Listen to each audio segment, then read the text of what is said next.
I'm saying is, you don't do all the talking and don't let anybody else say anything. See, that's what I'm saying. I sit here and didn't say a word until I asked permission to speak. Now that's all I want. Now I'm finished with it. Long as we have those contracts with those nurses signing, I'm finished. And I'm approved the plain document like I'm supposed to now. I'm not being disrespectful to you. I have not disrespected you. But what I'm saying is, when I'm talking, let me finish talking before you say move on. And when I say point of order, if I say point of order, you need to stop talking. That's what I'm saying. That's what it means. Point of order. I have Now, one more question. right. Let me finish. That's what it means. When I say point of order, it means that you stop talking. Whoever is talking, they stop and let me express my point of view. Now you can check your head anything, but what I'm saying here, I brought the book and showed it to you, Mr. Don, and I can go back and get the book and show it to you. Now let me ask you. We played a nurse this morning, right? Who was that? That came through the doctor. The one that is contract. Well, who is it? Mr. Lee. Joe Lee. I thought he You was paid there too. The doctor is on payroll. Well, who knows? I have a question too. Who But the lead's negotiates? name is not on there. But the lead's name is not on that contract. No, he has a separate contract. What That's what I'm trying to tell you. He had a contract with the doctor who was treated as an employee. He had a contract with Joe Lee, who is the jail nurse. He is there every day. And we got, I don't have the same copy of it. It's in the docket. It's in the document. And then we have, It's in the book. and then we have The county a ledger book. contract with The minute book. three. That's what it's supposed to be. Then we have a contract with three other nurses who were coming in to dispense medication on the weekend as needed. If, I guess it was coming in the daytime, if Joey was sick. And those are now, or the main one is not coming in. He's employed somebody who has nurse credentials, so he will need a contract with her. So the only two people who are contracted are the doctor, and he's paid as an employee, and Joe Lee, who you should be a new contract. He is on. He on there, but I hadn't seen the contract with his name on it. Well, I have a I'll question. find it for you. May I have a I question? mean, we got it. I promise you we got Mr. it. Rice. I drew it up, they signed it. I know it's signed because I sent it to the Justice Department. Okay, now, who negotiates this contract? Now, it's supposed to be negotiated by the present board, No, sir. not by a previous board. No, sir. Now, just like a teacher. No, sir. These contracts are under the authority of the sheriff. I understand. Officials running the jail. He negotiated the contract. They were approved by the board. And he negotiated. Okay, he negotiated the contract and they approved by the board. But we need to see them when they update that, just like your contract. We need to negotiate your contract each year because you appointed each year. See, that's what you all these appointed positions like that. That's what I'm saying. When you appoint it, it's not a 4-year contract. It's by the year. And that's what it is. That's the only thing I'm saying is I'm telling you, I'm not saying what. I already got you to make a contract for the new nurses on there. We're about to move forward. Let me say I'm saying And this. the sheriff has decided he's gonna do that. Okay, let me say this for the public concern, because we said the public. Each supervisor get paid. Every contract we have is in the contract book is in the minute book out there, and it stays out there all the time. If Johnny wants to know something about something, Johnny has to go look in the minute book. If Ms. McIntosh wants to know something, she has to go look in the minute book. I'm saying, whatever contract you all have a question about, let's not wait till bill paying time. You get paid by the county. Come up here and find the contract you have a question about. That's your job. It's not Ms. McIntosh's job to do it. Come up here and find the contract you got a question about, and then you can have an explanation. You can get the clearance on it, and we wouldn't be sitting here doing this like we are. The second thing, I emailed everybody the point of order rule, and nobody in here can get up and say, I'm talking chairperson. Point of order says you raise your hand, you're recognized by the chair, and you said point of order, and the chair says state your point.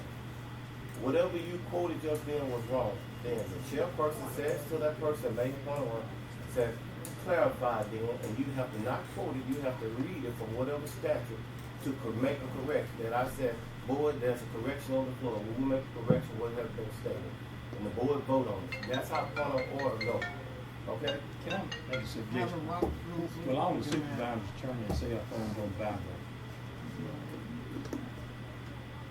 All right, this right here, this Larry Carter, invoice. Yeah. Okay, let me say this thing. Okay. It's I talked to Mr. Gardner. This is a whole different thing. This is a different sale, a leak on top, and I want to include that in being paid.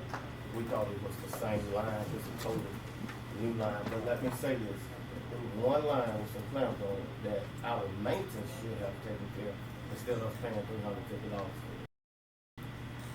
All right, Mr. Rice, you had something. I'm gonna call for a vote. Okay. The only thing I'm saying is, and I'm going by the state statute. It's that every year in January, you appoint these are employees that you appoint in January. That's it. That's what we do. We re-employ or appoint. That's at each year in January. It said board attorney, county administrator, and it has the code here also. The comptroller, our bookkeeper, county engineer, county road manager, county prosecutor. These people are re-employed or appointed each year. And that's the only thing I'm saying. And when you are re-employed or appointed, then that's when you sign your contract. Now that's what I'm going. I'm going by the state statute. I'm not going by what I think. And you can read it for yourself. It's here. And I don't want. And look, this is the last time that I'm going to bring up anything about these contracts. If I don't see the contract, I'm just going to vote no and go ahead on. I'm not going to bring it up in my because I don't want to cause any problem. You need the contract is something that we need. And we need a current contract with the current names on it. Yeah, that's the All only we thing. gotta do is change the names and we do it. It's on it and it's on. We have current contracts. This right here is the sheriff business. It's not the board of supervisors. We approve this contract. We The approve. sheriff Yeah. negotiate, and said you if don't you take have a care of new it. sheriff, you can do We it. don't take care of Really? Now, how much that we pay the bills? So moved. All in favor? All opposed? Ayes have it. Carries it out. So, 20 minutes to pay. Yeah, 20 minutes. 20 minutes. Like, you don't have a couple of minutes on that. You just look at that. You're not the only one that can talk. Claim docket. Before we get into this, Miss Slider is here. Miss Love. I can address it now? Yeah, she asked me if she could have about 3 minutes or not. Before we get into the room about those. Don't photograph me, please. This is, I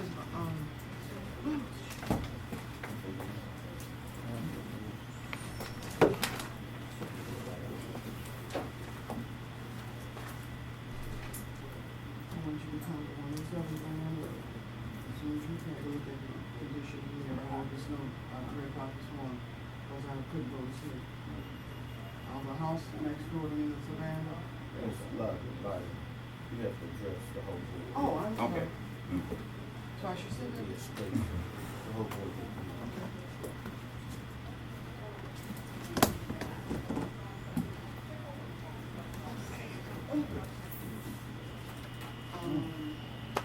The house that's right next to me, must be 103 Bland Road. It's been abandoned. Somebody needs to do something about that. There's about 3 nights ago an armadillo, about my size, damaged my car, coming out of there. We had swallows there, we think, I don't know, I doubt that anybody would be crazy enough to go in there now and see about that. But the farmers that's farming next to me, on a scale from 1 to 10, it's about a 1. The grass is taller than the crop. You know, it's just a mess. And I do not have a gum wrapper or a cigarette butt in my yard. And that's aggravating me because it's a mess. From Gardner Road, all the way down to Reed Simmons. That's what you're talking about.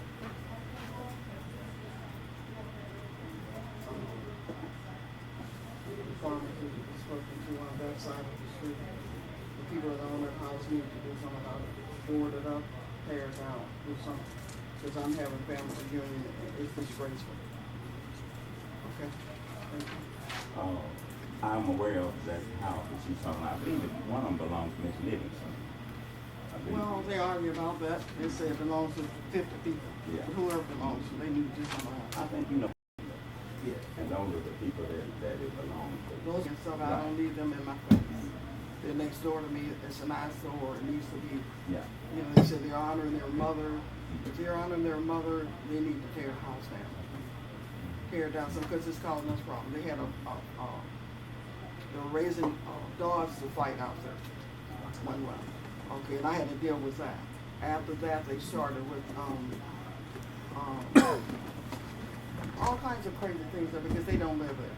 And they aren't affected by it. I'm affected. We're affected by it. They were doing a rabbit thing out there. My husband and I sit out sometimes. And my husband doesn't see well. So if they're out there shooting for rabbits, they said the probably belongs to their cousins and stuff. I don't care who it belongs to. They shouldn't. I mean, if it were way out in the woods, it'd be different. But they should not be hunting out there. All those things. I called the sheriff's department. They came right out. They never came, but they came 2 feet at the end. We need them hunting. Let me say this. Spell your name so Ms. McIntosh. Pardon me? She's making notes of. She said spell your last name. LAVALLAIS. First name is Lily. Listen, let me say this. That's a process. Since you addressed the board, that's a process. Our attorney can explain it better to you. But and Mr. Rice can ask the board to take that process. It's called adjudication. Am I right, John? The process of adjudication, where we go in and we send whoever paying taxes on it, we send them a letter, giving them ample enough time to clean it. If not, then we adjudicate it, and the county can go in and do what it needs to do to keep it from being a problem, a nuisance, and special help hazards to the neighbors. But there is a process, and Mr. Rice would make that motion. We can start the process today, have a letter sent to the proper person, and from this day forward, it'll go forward in assisting you on doing that thing. Yeah, because we talked about it before, and apparently we were never notified because it's just as well, except it's worse.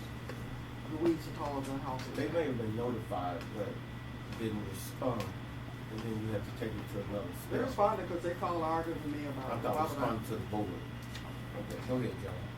I just want to say that the process has been in the past, and change it whatever you want it.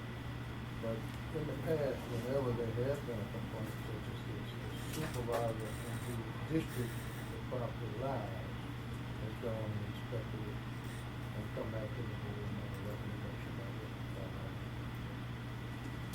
I'm not sure how. Do you know which district you're in? Are you in District 2? Have you been and done that? Mm-hmm. I'm aware. Okay. Because my reunion is in September, and I need my family to see that.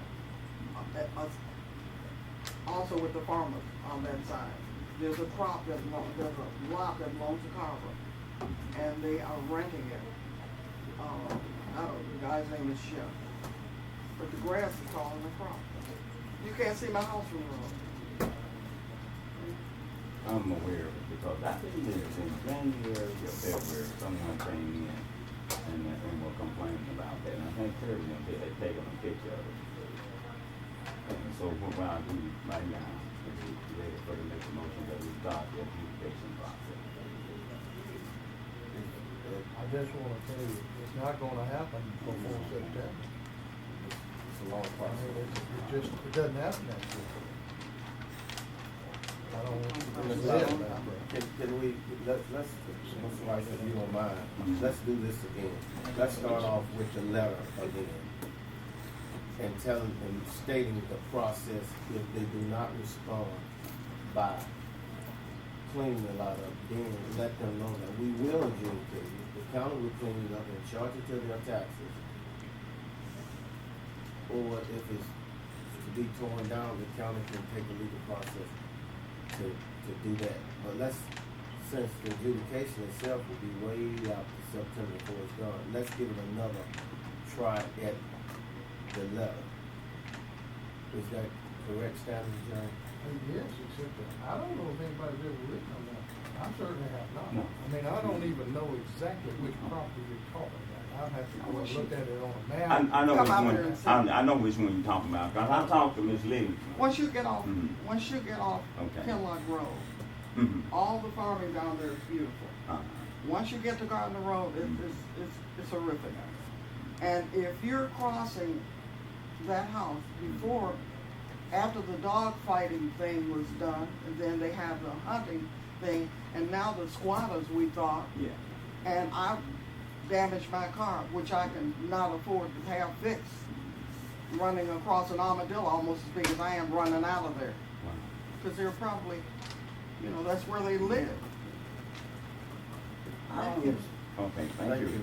I don't know, but I don't know if anybody wrote a letter, somebody said something to me today.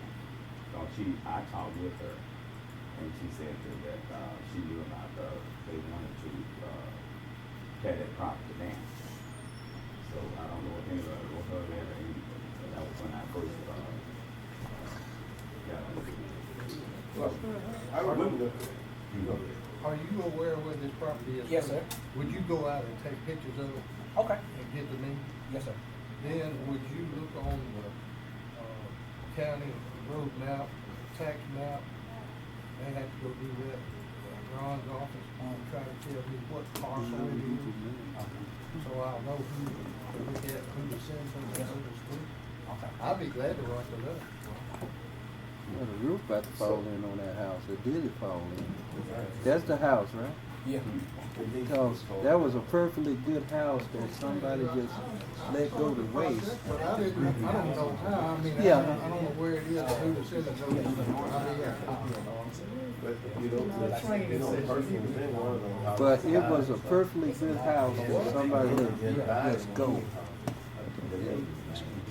They were staying out there the one time last year. You remember that, Ricardo? That you think It is may be. tax. Was that last one? She living? She on.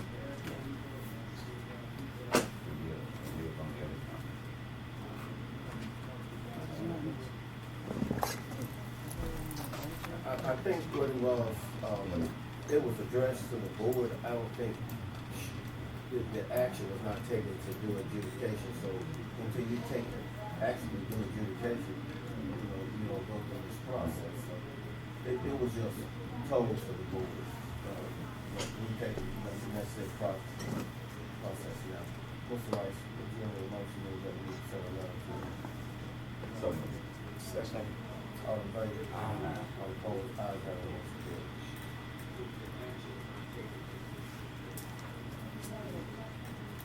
All right, next thing on the agenda, receive inventory requests. Should have it included in your packages to, departments with the wishes to the inventory.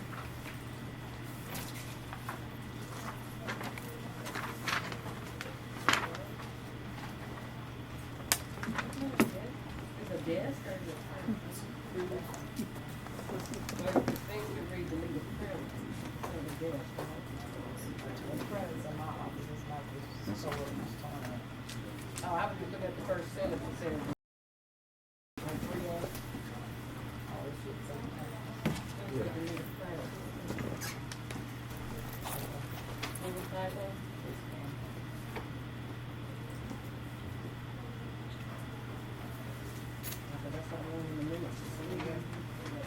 versions of that. One from Rose. So are these the ones I saw from the grocery store? That's the one that we're gonna put in the That's what city. we're gonna say. Yes. We shouldn't delete it until we say. No, the last page. Oh, so yes. The road. I'm just gonna mark on this poll. It should definitely be deleted Until after we sale. sell it, but it shouldn't be deleted until we conduct the sale. We're gonna put this in a, sale. I thought they were gonna, bid, I mean, put an advertisement in the paper. It's We advertise. gonna be in this week's Okay. paper, and it's for, August 22. Okay. Have a motion that we delete, 1, 2, 3, 4. 3. Just gonna delete the, what we Just 2, okay, this is 3 pages of that. Is it two or one? Is it the same? 2 printers, it look like the same. I think it's the same. One thing. crown. It's just one crown. That was Johnson, Johnson's letter to the board. Those are the two letters. Okay. All right. Okay, just one printer, a motion. A motion. All in favor? Aye. All opposed? Ayes have it, motion carries. George, while you're here, Ms. McIntosh, I think it's time for us to start doing our inventory. We should start doing it, not this week, next week. So Ms. McIntosh has to, she's gonna introduce something to the board for that sake, but, usually we hire somebody to do that, but she has a new idea. But I just want the board to know, we do have to do an inventory starting in August. And usually sometimes they go on until September. It has to be reported by the end of September, if I'm not mistaken. And so, that was what we did there. Yeah, and each department has been given a free inventory list to check, to make sure everything's in order. And that person has to go around, the hard part is they have to go all over the county, so, all in the rural area, to the farms, the county roads, and stuff like that. Yeah, that's the tough part. But anyway, we'll discuss that later on. I guess we'll do that out of any other business. So let's put a note of that. Thank you, George. County engineer?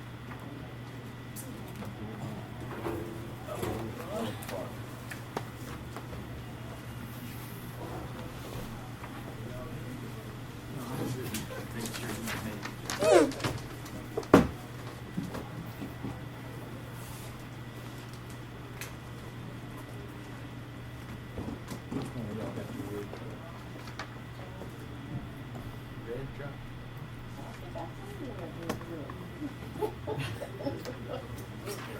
Can't miss it.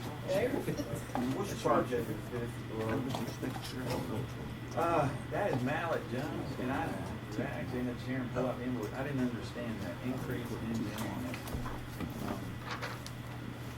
We probably submitted an engineering estimate, but that's a state aid job, so it's, is that what that is? Is that our Yeah, invoice? I mean, we got, I think we sent this over. Right, what that is, Increase in- there, when we're paid at 25% complete, 50%, and 75% complete. So that's state aid, where they pay y'all, and then we submit the invoice, and then y'all pay us. So this is due to you now? Yeah, that's my invoice. What I didn't understand, it says increase in engineering estimate, that's just estimate number 2, I think. That's what the letter said, the letter said there was going to be an increase. You know what the letter said? Yeah. Let me see the letter, that didn't make It sense. said total engineering fee, the estimated cost was $29,153.36. The last estimate was $21,202.43. So for to get to that 29, you have an increase of $7,950.93. That's what it states on the bill. Oh, from this bill right here? Yeah, what it is, we're paid based on the estimate. And then, at the end of the project, doesn't matter, whatever the final bill is, it's just adjusted at the end, so,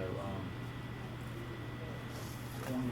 So it went from 21,000 Total to engineering fee, 29,000. this estimate, right, it should have on here, a last estimate increase. I got you. So, yeah, the increase, I see where you got that. Yeah, what that is the increase from the last one. That's right. That makes sense. Sometimes when we start a project and when we actually do it, it'll be a different in price. And he has to get that percentage of the whole price. Well, This is information. No, yeah, it's just, that's why, believe me, it doesn't matter how you worded it, but Johnny's right, like, for some reason, there was an increase in our fees, we'd actually have to, but it's based on, that $441,000, you see that amount of contract estimate? That's what they base that total 12% on. So, I think what they're doing is saying this estimate and then the previous estimate, so it's an increase. It's not an increase in my contract done, it's an increase in the amount y'all owe me, which I like. I like it when y'all owe me an increase, not a decrease, I can say y'all back. So, yeah, so there's no action on this. This is just, well, there is action, y'all need to pay. But yeah, there's no, but she worded It says it. it's She been paid July the 12th. Right, what that is they paid the county, and then Sharon should have submitted you an invoice, Right. which would have. It's on the day's It's docket. on today's card. So you use state aid's terminology, that's right, but it's not an increase in my call, in my thing, so. Okay. All right, You're right on the page. so I was confused. Bro, I don't know that bells on the road, they driving, they putting signs on them?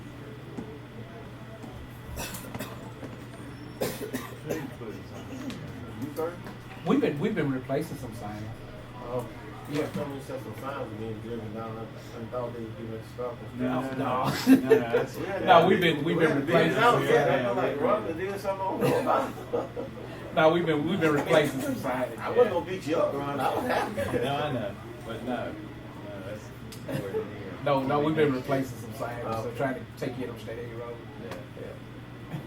Well, I'm talking Any- about signs, that stop sign on Waco, Woodland Road, where the Holly Grove Church, Oh, that comes out. Wait a minute.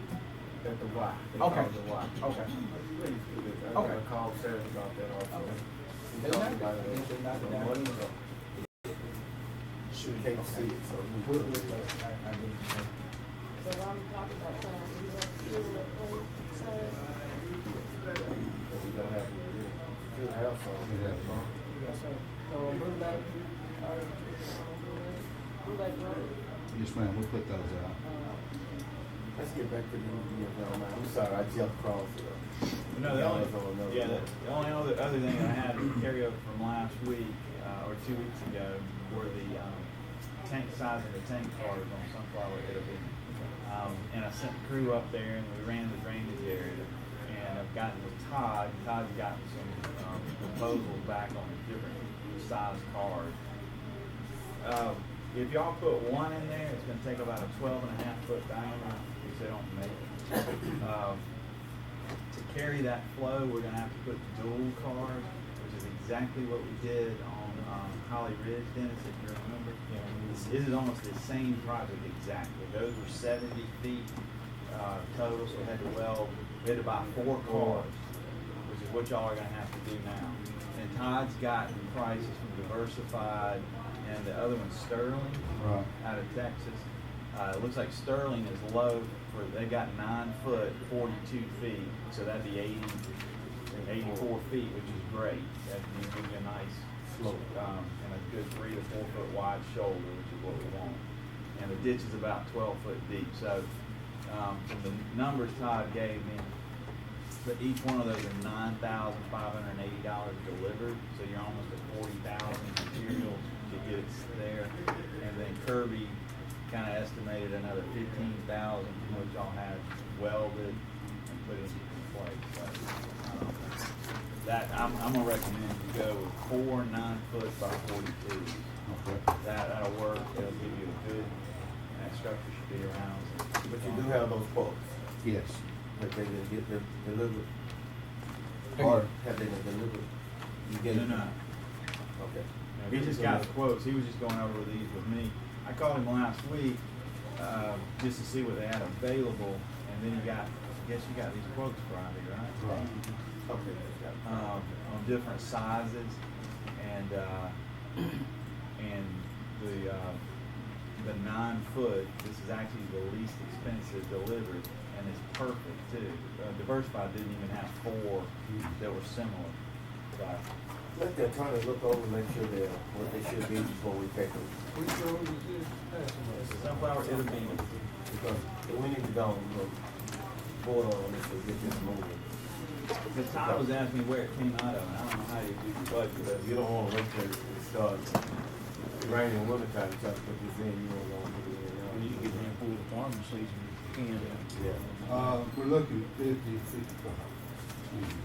55,000. I haven't gotten an update on the prison public budget.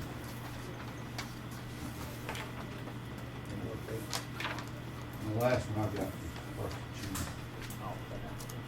first of June. What's the problem in there? I don't have it. I don't have one, so like I was saying, I looked at mine probably last week. But I think we'll have enough, we'll be okay in there. I think we should move some money out some other areas, and I think we can cover it. You should have way more than enough. Yeah, exactly. Shouldn't have room It- for money. Well, you know, we bought some covers, you know, over this fiscal Oh, you year. saying moving to the color Yeah, line? exactly, yes, sir. You just move into that line item, I think we'll be okay. All right, so we need to know we're okay before we. Oh, okay. Right, that's what I wanted to come out. We can make a motion that we do it, but we can't get the pay over it until Okay. it should, if we low in the bridge fund, we in trouble. Yes, I'm wrong. That'd be I our, think we y'all be, I think y'all be have okay. the aid to do whatever, we have a fund on, we do all that for the road department. I think we'll be okay there. Is everybody in agreement with this? Okay. So we gonna find Mr. Clark, that's gonna help you in the district upgrade deal, especially on farms and stuff. But they gonna run those 100-pound trucks, ain't no sense in saying they're not. So you need to make sure that structure can hold it. And, run, and make sure it's where it's need to be while it's good. And that's a state aid road, so after they do it, y'all will know the SDS from it, just like you did on 3 Mile for it. And like y'all did. That was If a this state guy aid. sends you no Thing about it sign, Thing about it is, it's Okay. 50,000 compared. That's all, that's all. Yeah. then give them the next. Kirby, can I say this? Let's make sure we put good field dirt. 3 Mile Lake Road, we started to get a little sway one time, because we used the wrong. Yeah. We started off using the wrong dirt. It might cost us another $2,000 or $3,000. Yeah. But you want that dirt to run on the pump. You want to be compact. And you're gonna get, in particular, these little ones like that, they need to pack it, but it's still gonna settle a little bit, and you're gonna have to go back to the ones that it's just really, really hard. And Kyle, when you're ready to put them in, I mean, we need to get together too, because if you butt them straight together, Right. it'll erode between them. So you need to get a little bit of a gap there so you can, put it in. I think that'll be a good fix for y'all. We won't have to use your state aid money, or we use it for roads. Good That thing. in the place we do? There's a tip, I've got to get it signed. Sterling Rail, the one you want me to get signed, was the cheapest quote. Just have to get it signed, and then we'll vote. Have a motion continuing, we get them signed, and we go forward with this, project. What's the name of the road? Sunflower. Independent Road. Have a motion. Motion. Most probably moving second, all in favor? All opposed? Ayes have it, motion carried. It's contingent on it being signed now, so no action will be taken until it's signed. And they usually, they'll send that right back to you in a matter of minutes. Yeah, email, pass it to you. All right, anything else? Would it be safe to say, to tell him that he got the lowest bid? tell him he ain't gonna get it till he gets that sign. Yeah, now He'll send it right back to you. over the years, that guy's just always been like the second quote because it's been so high. And Diversified has always been y'all's lowest because he's like out of Arkansas.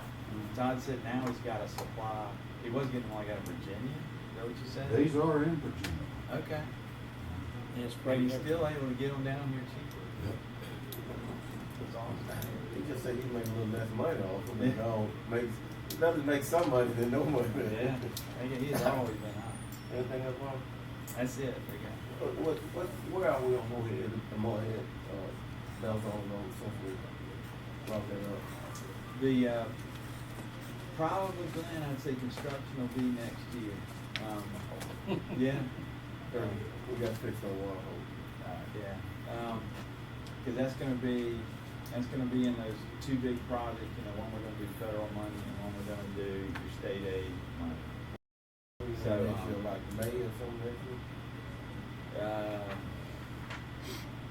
Possibly. I'll get you some time on it. It'll be next year. Probably. I've got to see if I broke that one out as far as your STP money, because the ones that I've broken out with STP will actually be longer than state aid, where we're trying to get that additional federal money. There's certain routes that are state aid and federal. So let me check and see which one I've got better. Because what'll happen with federal money is once it's finally approved, it'll sit on the shelf until the federal money comes in. But what we're doing is matching state aid money to get an additional $750,000 for road money. So I pulled some roads out that were federal aid routes to use as a match. So let me see if that was one. I don't think it was, but I don't want to tell you it wasn't without verifying.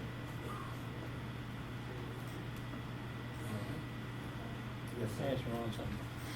Can you, do you have a program, do you have it in your computer, how many miles of private drives and like short ditty and public roads? Like on Beaver Dam Road, the Carpenter Road is maybe a fourth of a mile down Carpenter. And then down Kirksey Drive, right next to it. Those little short public roads. No, I don't have it. I don't know. We put some of the private roads on the map that I've got in my office. The last map was done back in 2007. It's been a long time.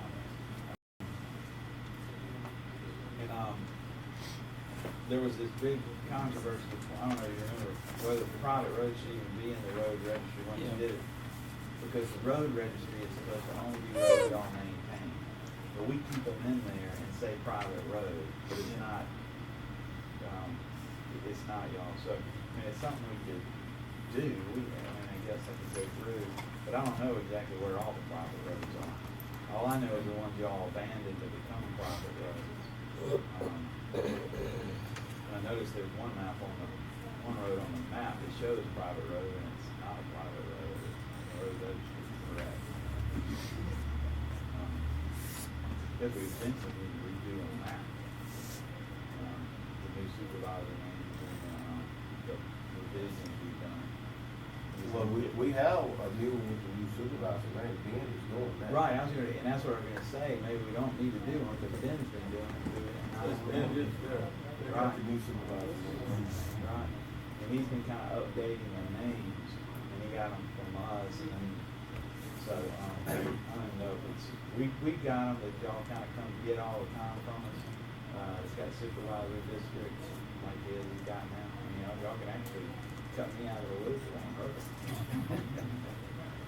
But we keep up with it over there. It's a marked up copy on our wall of errors we found where y'all abandoned, board orders, where you changed them, and all of that. So probably need to get with Ben and then get with y'all to determine what is going to be y'all's official county road map, because we've always kind of kept up with it with the road registry.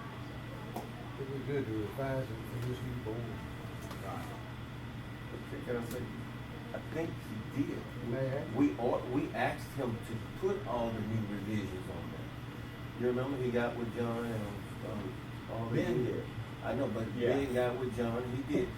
When they first, and it happened in February, if I'm not mistaken, because he wanted to do it with the new supervisor's name on it, and he did all the corrections we made, like down in Inverness, we did that mound, changed it to, Pratt Place. Right, and that's all that. what, I guess what I'm saying, we're talking two different things here. Since Wayne was around, that was the first one that ever was created, and y'all called it official county road map, and the board president has always signed it. And since I've been around, we've revised it twice, and that was always, y'all had me do that. That was before y'all had all the computer capabilities and everything else, and then and doing all this on a county standpoint. So, whether y'all have me do another map, which is basically just taking the changes we've got, changing the supervisor names, and then making sure Ben's and ours match, or whether we go to having that as the official name. See what I'm saying, John? Well, if he's got one, but he needs to check with you and see if it matches with yours. Right. Just the He things that has, you've been talking Ben always comes by and checks, and when he was putting it together, so, that, what we've always done out of our office might be just a thing of the past, since Ben's got this capability of doing it now, and with the coordination with 911. I think I hear what you're saying. It's not official yet because this board has not done a board order to adopt it and signed. And, because if you go out to the road department, you'll see the official sign, And so, like what you're saying, this is official. Well, what they did, I mean, like, You check with Ben and see if Ben okay with you. And before we adopt it, we wanna make sure that you're okay with it. Well, and that's what we've always done is made that map, had y'all sign it, and then we just make a lot of copies, and anytime y'all needed them or anything. I think it's best if the engineer actually have the final approval. Cause you make it. Right. You got a map on it. Right, well, again, and, oh yeah, as far as copying, yeah, so, I can do that, I can get with Ben, and, we can match those maps up, and then we can just print the new one out with y'all's, the new names, and have the board president sign it, and then that'll be the official 2016, official road. When y'all get it all put together, just bring them in here. Okay. Probably wouldn't hurt for them to all look at it. That's what I'm saying. I think it'd be good for them all. Okay. All right, we'll get that rolling. We might want to give them a copy of it a month before, so they kind of have time to write it in their business and see. And I think we Question can. is fine.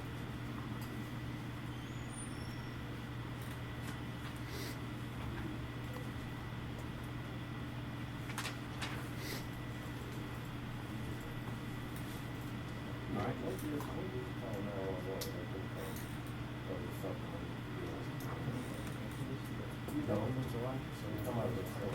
Y'all can get to pay the, But now, y'all can get to pay the air conditioning. I think so. We just paid it this morning. Did you? That's right. Take over for me, you might have that money.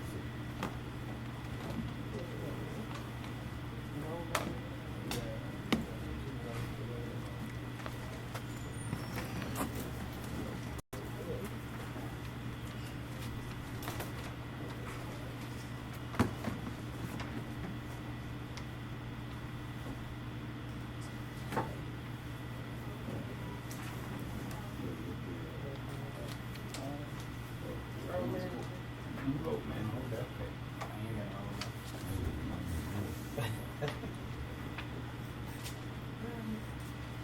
Yes, sir. We ready. Okay, well, we just had, I think we had a budget amendment we were turning into Ms. McIntyre, move some money around in the road department fund, to try to cover some things. We submitted it last week, and it should, some of it's in the packet.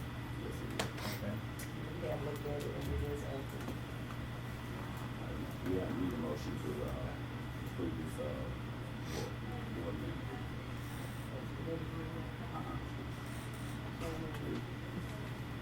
Second. Second. All in favor? Nay. Okay, motion carried. All right, next we have, I have a couple other things right there when we get there for y'all. Yeah, for y'all run aside. I have one thing here, so I didn't get it in on the agenda in time. I talked to Ms. April about it's to finalize the hire of one of my employees, Eric Freeman. He was past his 3-month probation on 6/23 actually. It slipped, by me and Augusta, and we wanted to get that in where he's officially, full time now. And it just slipped through the cracks on us.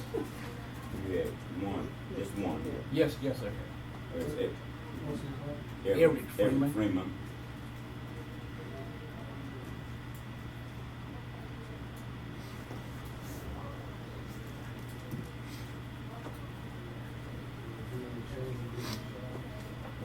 Yes, from $10 to $11. All right, from $10 to $11. Yes, sir. So we need a motion for Eric Freeman. He is moved off, coming off probation of 90 days. So we need a motion to move him off. Make that motion. Second. All in favor? Aye. Ayes, motion is carried. And one more thing, Stephanie, she mentioned to me one day last week about the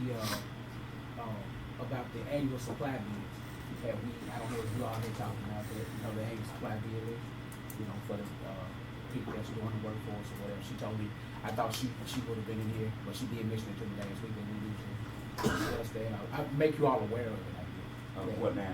The annual supply bid, that it goes into our, I guess it's coming up with our budget, I guess, too. Just, people that we have doing the workforce that supply, like Mr. Stratton, the cover companies, and, You mean if y'all need to advertise for? Yeah, that's what she was asking. And what we've done is, this is so that you have hands on hand for anything that you need, you're gonna need all the time.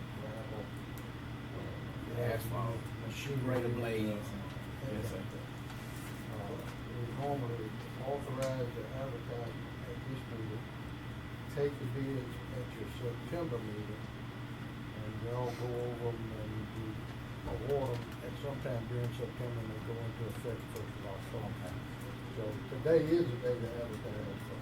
Right, we Or- get close, yeah. August, right? Yeah. But we usually go through it in September, sit down and go through all of it. So we always need to have a motion to advertise for annual supply. All right, so we need a motion to advertise for annual supply bill. Bids. Motion. All in favor? You have a second? Second. All in favor? Ayes, motion is carried. There's standard forms y'all use every year, that has all of the same materials that y'all get every year, which is the limestone, the gravel, and the riprap. Unless y'all, I guess I just use the same one as last year. Yeah, you're the one that always says, that's it. That But works. unless they tell me something different, I just use the one I did last You're the year. one who does. Okay, good. Yeah, no, that works. Use the one last year. I don't think we're gonna add it. Right. All right, is anything else? No, sir, that's it. Okay. You know, that's your, monthly report. You need a month. Approved. Okay. You know. Okay, we need a motion to approve the monthly report. Motion. Second. We moved in second, so all in favor? And ayes have, the motion is carried. Anything else? No, sir, that's the thing is that I won't interrupt you no more. I think. Well, I need some money. That I don't have. Get through. All right. Get it down in that ditch. Yeah. All right, Oh, thank yeah, you. yeah, you said they're gonna cut the one. I'm gonna call Tom. Okay. Yeah, we clean out the cup. I'm gonna try to clean that code out. I don't get it. You gotta try to clean it out. Yeah, that deal. Yeah. Okay, I'm gonna call Tom Okay. here at Johnson. All right. Thank you, Chris. All right. Ms. Hamilton, you up? I'm ready to speak less than a minute. I have here vouchers from 2 commissioners. They attended a seminar in Grenada. It was an ECAM workshop. Who is this now? This is Eloise Harris, and in important, this is District 2 and District 5 election commissioners. And they attended this workshop on June 29th. They didn't petition the board prior to attending, so they need to reimburse travel. One is 7840 and the other one is 5680. I don't know that the board.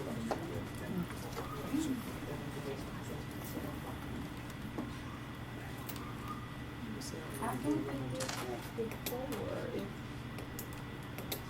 I'm not saying it can't, I'm just saying, I would not do it today, I think, and they need to check and find out. I think there's a specific provision in the statute that says election commissioners get paid when they request their travel before May. And they can't get reimbursed. I think. Specifically, election commission. I mean, is there some reason, they normally do, they normally request They their normally, travel. they, Why did they not? I don't know, I think because this was a workshop and not their normal seminar that they appeared in January, that they just failed to follow protocol. Did all of them go? Only two. Okay.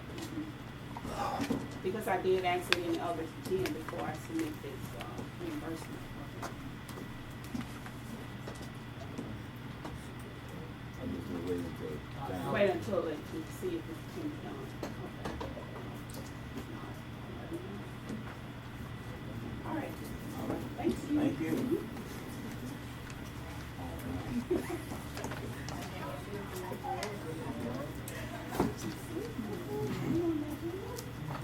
We'll wait just a minute on the cameras. That's it.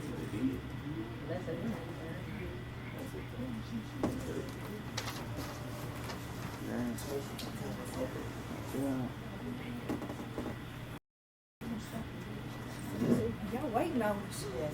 Yes. Morning. Okay, you're up for today approval of renewal of application for certification with STEM 1 meal. For, it should be, attached, the application is already been filled out. Need the proper signatures, getting notarized, and that's your. You have everything in order. I have reviewed and it appears to be in the proper form. And so the process runs, so you all to approve the application, and the board president will sign it. You send it in? I sent it.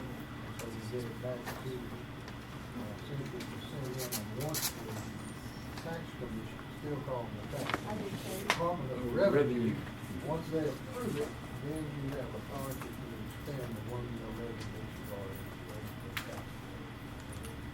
So I would recommend y'all to file. Need a motion? Make that motion. Second. All in favor? I have the motion to carry.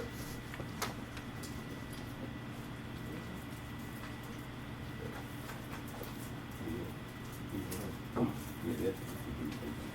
Finish.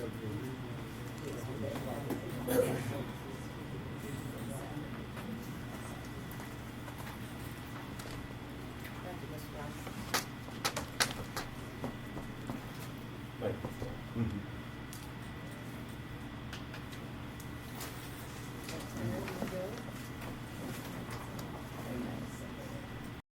Abortion photography related services. I have that application as well, the contract, is just requiring proper signatures, just a renewal of the contract that's already, in use. Just require the signature. You're definitely gonna do it this year. Yes, it's already done, I'm just putting it on the side.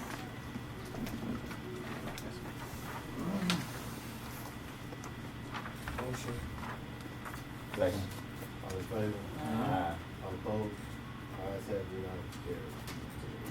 Okay, budget amendment C. Okay, just, amending the budget, request to amend the budget, what I've done, I've done a decrease in the deputy salaries, state retirement, social security. This was one of the employees that's no longer with us.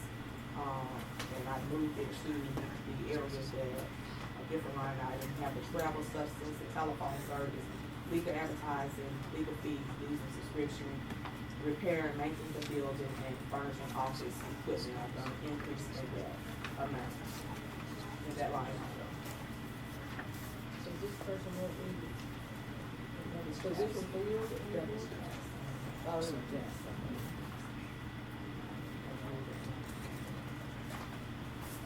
Look like the code out, balance out. Have a motion? So moved. Second. All in favor? Aye. All opposed? Ayes have it, motion carries. D, finalize the assessment roll. We didn't have any appeals. No, I don't see that. The Board of Supervisors at its July meeting received the initial assessment rolls from the Sunflower County Tax Collector. Thereafter advertised notice that those rolls would be approved in final form, and that anyone who had any objections could file the same with the Chamber Clerk on or before this date, August the 1st, 2016. The notice was published in the Enterprise Township newspaper on July 14 and July 21. I am advised by the tax collector that no objections were filed with the tax collector's office, and the clerk is advised that no objections were filed with her office. Is there anyone present who desires to file an objection to the 2016 assessment roll for Sunflower County real and personal property? If not, Mr. President, I would advise and recommend to the board that you make final acceptance of those rolls and notify the Department of Revenue on the appropriate forms. Have a motion? Motion to finalize the assessment rolls by Mr. Holmes. Second. Second by Mr. Rice, all in favor? Aye. All opposed? Ayes have it, motion carries. And if you want to sign up on the certificate of board of supervisors, you sign as president at the top of the board, and you sign for the district office.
I'm hanging this thing.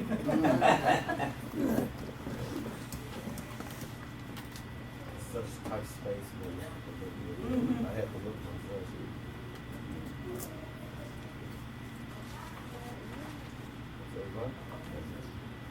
All right, Ms. Sippy.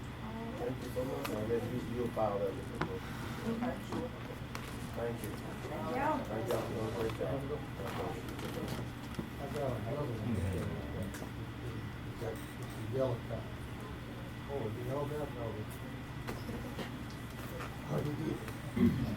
Number 7, Johnny McWilliams, open the bids.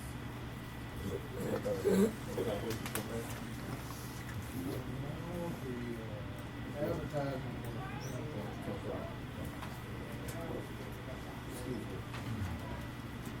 The Board of Supervisors previously issued its order on July 5, giving notice of its intention to issue a negotiable note in the sum of $200,000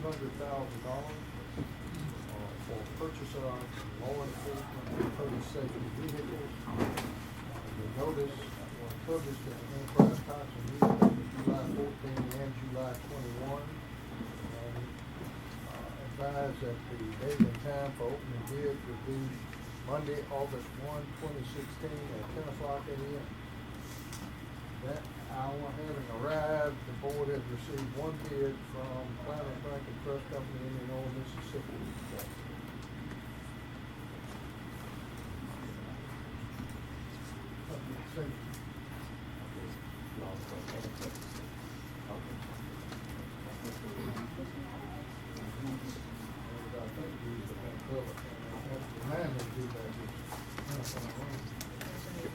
This was supposed to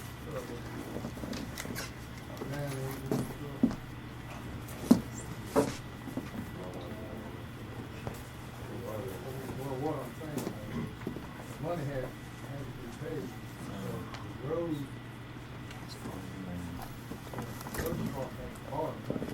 taking the trip, y'all pay for it. So they decided they didn't want it, and they won't let them go to the road department.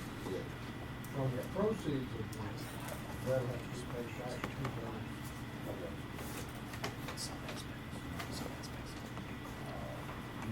Final Bank and Trust Company desires to submit a bid for Sunflower County note in the amount of $200,000. The interest rate bid for the note is 2.05% for a period of 1 year. This assumes that the note is qualified as tax-free. The estimated interest rate will be $4,100. So that is 2.05%. We paid all back out of the next budget. Actually, this is a 3-year note. They're saying that the interest for 1 year would be $4,100. If this note was advertised and would be issued for payment for 3 equal annual installments. So it was $200,000 divided by 3. $67,000 plus $4,100 in interest, so your payment would actually be $71,000 a year. Right now, the girl, you know, it's saving for 1 year. It'll have to be, it's a note, it's a 3-year note. That don't affect them. They will have to.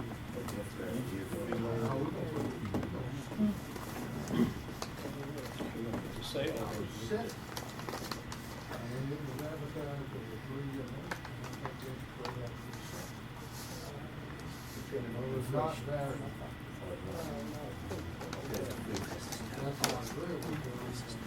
I got to bring it back to the We always work for 1 year. It is. It should have been. It should have been. The entire 3 years. And I'm just assuming. Well, you understand that it says the interest, estimated interest for 1 year is. The board said that before. Yes. 1 year. Maybe that. If it is, then that's very nice. They tell you what it's gonna be for the first year. And that's what No, they're gonna have to say what it is. They're gonna have to say what it is. For I'm 1 letting year. go, but this is a 3-year note. It will have to be set. Now, they could have said, first year 2.05%, second year 2.10%, third year 1.6%. They did not do that. So, I'm just saying, it's a 3-year note. My understanding of this bid and for it to be acceptable would be 2.05%. Per year. And if that's not the case, I would bring it back to you. So if it's not the case, then the interest gonna be right at $12,000 instead of 41 per year. for 3 years. It's gonna go down the second 3 years. It will go down, because you'd only be paying interest on the maintenance plus the back. That's why they said, well, Well, they said the interest rate is also. Well, I confirm that. I'm the one who draws the note up, so that's the way it would be. All right. Well, Motion.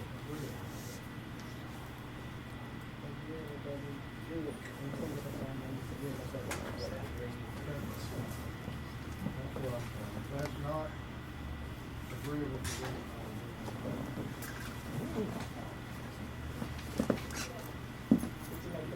Yes, I make it.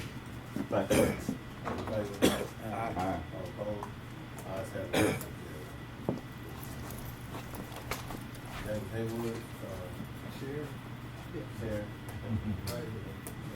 She got a, I'm sorry, I should say Sheriff Haywood, she got James Haywood, Sheriff.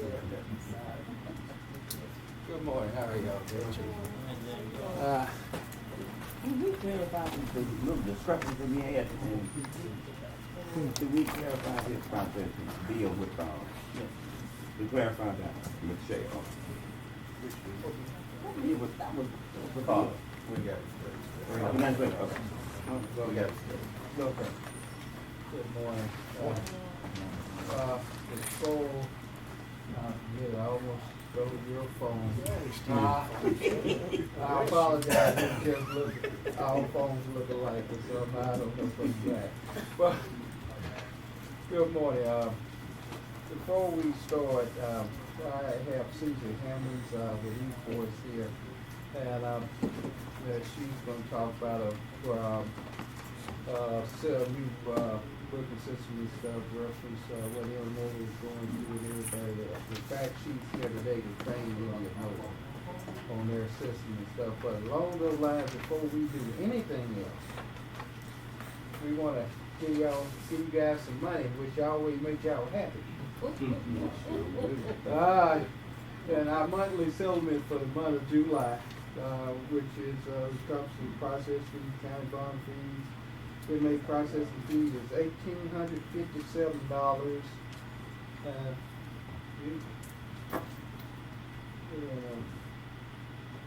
We hope that you observe, look, examine. And along those same lines, we present the daily meal log of meals that we fed our inmates in the month of July. And we were kind of low in inmates. Nobody wanted to come to stay at the hotel, free room, board, and all that stuff. But we only paid 2,858 meals. But Christmas time is coming, so we don't look for an increase at the hotel. Okay. Yeah. You know, like the fella said, best place to come, free dinner, free medical, 3 meals a day. Just ain't bad. Just like that. Have motion to accept, the sheriff's report. So much. Second. All in favor? Aye. All opposed? Ayes have it, motion carries. Mr. Brown is gonna go to the, quarterly jail report. You should have any integrity, going on with your, so this is the second, quarterly jail report. Beginning in April, all jail staff received in-service training in policy and procedure on inmate services and documentation. We also had 1 Mark 5 drill and 1 emergency response drill that was conducted on each shift. We had a total of 3,334 meals was provided to the inmates, and the daily population average was 35. In May, all jail staff received in-service training in restraint devices and controlling inmate behavior. There were a total of 1 Mark 5 drill and emergency response drill on each shift. The total of 2,433 meals were provided to the inmates during this period, and the daily population was 40. And in June, all jail staff, they got certified in the use of taser. And we also went over the Taser use of force policy. And there were a total of 1 modified drill and an emergency response drill was conducted on each field. A total of 2,964 meals was provided to the inmates during this period. The daily population average was 45. And as always, I'd like to thank the board of supervisors for your interest and your continuing support. And on the test too, you have a daily inmate population report. All right, any questions? Comment? Motion to come in. Probably move to second, all in favor? Aye. All opposed? Ayes have the motion carried. So, okay, so, President Dunn, we have, as I said, Susan Hammond here, with E-Force, and, we invited her to do a presentation, since Illinois is, going to E-Force, it's a booking system, data process, reference report writing, generating, jail reports, investigative reports, CAD system and everything else that virtually our county needed for a while and everything else, and NOLA adopted this, and they'll be up and running. I think you're doing the training, she's doing the training for NOLA today, and what it is, everybody in the area is looking into this, and I just wanted her to come here and present this. So the floor is yours, ma'am. Good morning, board. Thank you for allowing me to address y'all. Thank you, Sheriff Haywood, for having us. My name is Susie Hammond. I am from Texas. I am with E4 Software, which the home company is out of Utah, Logan, Utah. We are a software provider for law enforcement. We have the CAD, which is computer-aided dispatch. It helps the dispatchers in taking calls for service that's coming in. We have the RMS, record management system, that assists the officers, investigators, and stuff in writing reports. And then we have the jail management software that encompasses as far as from when the inmate walks in the door, booking them in, to all tracking of whatever occurs with that inmate while they're in the system, incident reports that occur inside the jail. And so we have that full package that we offer. As the sheriff said, Indianola is going with it.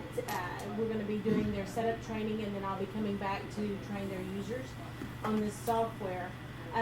It is a very user-friendly software. The reason I got into this and that I work for them is because I actually worked at a sheriff's office, and we went out looking for software, and we needed something that was user-friendly, that tracked our data, and that was easy to extract information out from as we went through investigative services.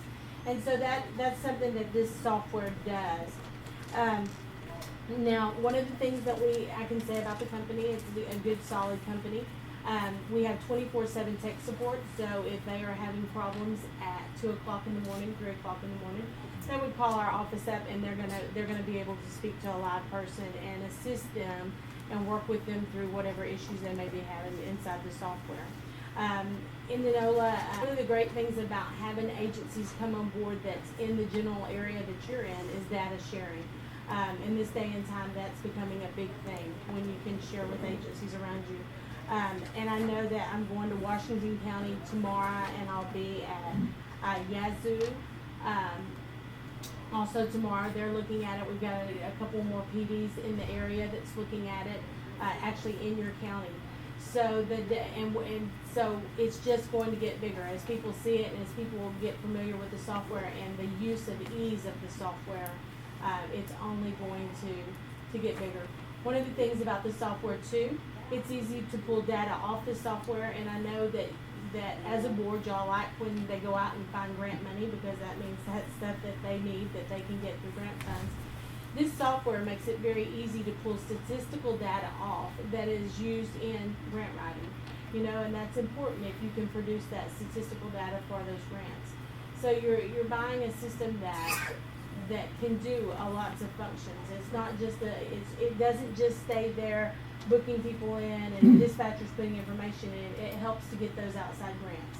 It helps the sheriff produce those reports when they're looking at those, wanting to know how many burglary cases and stuff. They're able to pull those type of reports for a year or for 6 months. So there's lots of stuff. And I know you're probably asking, so with all this comes a price tag. So let's talk about the price of this. when we talk about the CAD system, computer aided dispatch, the price for that from us is gonna be $34,671.56. The GEL software is $18,740.16.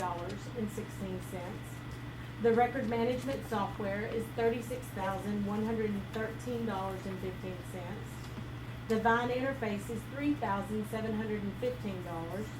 And then we also have a, let's see, there was one other, let me look through real quick. You go too fast in this big number. Go back. Okay, let's go back. Well, and we actually What is have- CAD? CAD is computer aided dispatch. That's what your dispatchers, from the time they answer the phone, they start typing. And the one thing about our CAD system is it sends over, once the dispatcher closes that and it needs a report, it sends it to the officer's dashboard in the record management system. So the chances of a case not getting put into the record management system is no more because it's coming from the CAD. So sometimes you have where officers may forget to put reports in, not anymore because you have an accountability factor. It's coming over from the CAD system into their record management, and they can't delete it. Only administrators could delete it, and the administrators would be who the sheriff chose to be an administrator of that. And so the CAD was $34,671.56, and we actually have a bid that the sheriff has that we can get y'all copies of.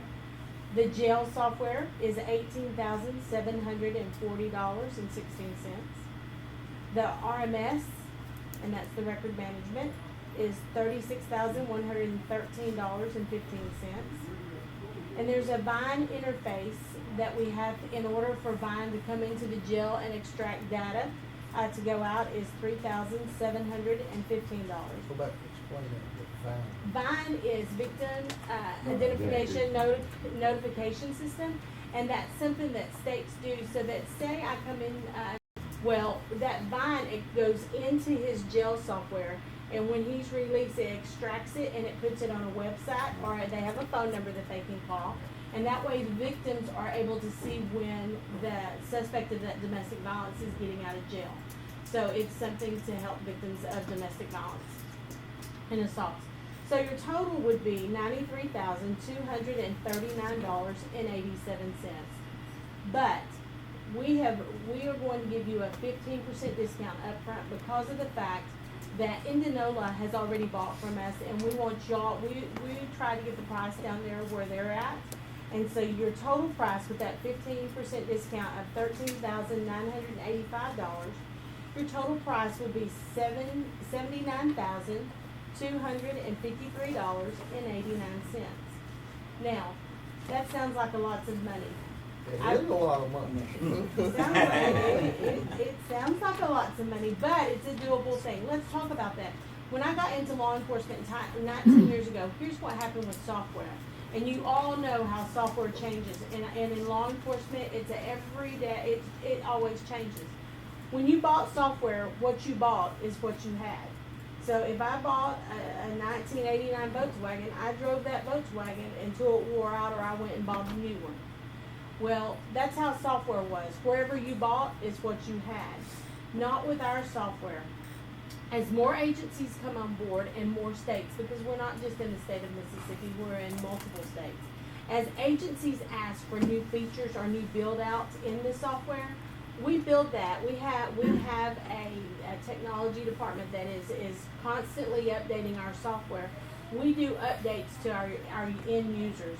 So you're not going to be on old software. You might have bought it in 2016, but in 2018, you're going to be on 2018 software because we're going to give those pushes and we're going to send those pushes out. Every time we have new stuff and better stuff, we send it out to the agencies. So you're not living on old software. And so that's important in this day and time when technology changes so fast. Does the pushes cost money when you push out new software? You have to pay a fee for it? Well, now we have a yearly maintenance fee that you'll have to pay, and that yearly maintenance fee is going to be for that 24/7 tech. It's going to be for the continuing license, and that's going to cost you about $11,000 a year. So another $11,000 a year. Take the discount. Huh? Just take the discount up pretty much. It did, but you know, the thing is that you'll see that yearly maintenance fee with most any software you buy. And you're so instead of you have to come up with that one lump sum that one time, like at first startup. But then that yearly maintenance is making sure that you're staying on all new stuff and that you're getting all those updates. And if all of a sudden something comes out, and the more users we get in Mississippi, the more those users drive that software. And they say, well, we want this. Well, when you've got a group of you here in this area saying, we need this in the software, then we have to take a very big look and take care of you because we've got a lot of users that we're doing business with. Now, let me ask you, you said updates, what about upgrades? You know, you can go, whatever number you got, 20.5, now we got 20, you all do the upgrades. Well, upgrades and updates They're is, same. yeah, that we use the same term. It's just a terminology thing. But yes, so you might start on version 1.8, but then when we get version 2.2 out, then you're going up. You know, and sometimes that's including $11,000. yes, that's included. So you're not gonna once you have that yearly maintenance, that is going to cover everything that comes up. 24/7 tech, new stuff that's coming out, new forms that we may be building, whatever we build in that software. And when people ask for features, have a lots of money, and so they'll say, we want this form and we want it this way. Well, when we build that form, we see that, you know what, the other agencies we have might like this form. Well, they paid for us to build that form and now they've got it, but that form becomes part of our software package, so you're gonna get that form at no additional cost. Okay, so that is something that we do. And like we. Let me add, I may start asking Eddie, Michelle. Is this comparable to what we have had in the past, the people? In other words, let me just start and answer this question. What kind of assistance does this program give in classification and booking? Okay, when you're booking an inmate in, depending on which you use, there's several different classification forms as far as classifying inmates, whether it be the decision tree or the point additive scale, correct? So whichever one it is, but this helps you go through there. It has a place you'll hit, it has the classification form built into it, and you would go through and fill out that classification form, and then it puts that classification on that inmate. The next thing it does is it has reclassification. So you go through, depending on what the code is for Mississippi, how often, you go through and you can reclassify inmates in the system. Also. Have you looked at this software? We went through it. Online. He was showing us. We walked through it, me and the booking officer. And is that Sean? Is he Sean, booking right, officer? right. And they got the classification system that we're using with the Eagle. One thing about the Eagle is that it don't keep up with the software. When we changed over those new computers, I had to go to virtual machine, and it's hard to, you know, the software ain't gonna keep up with your thing.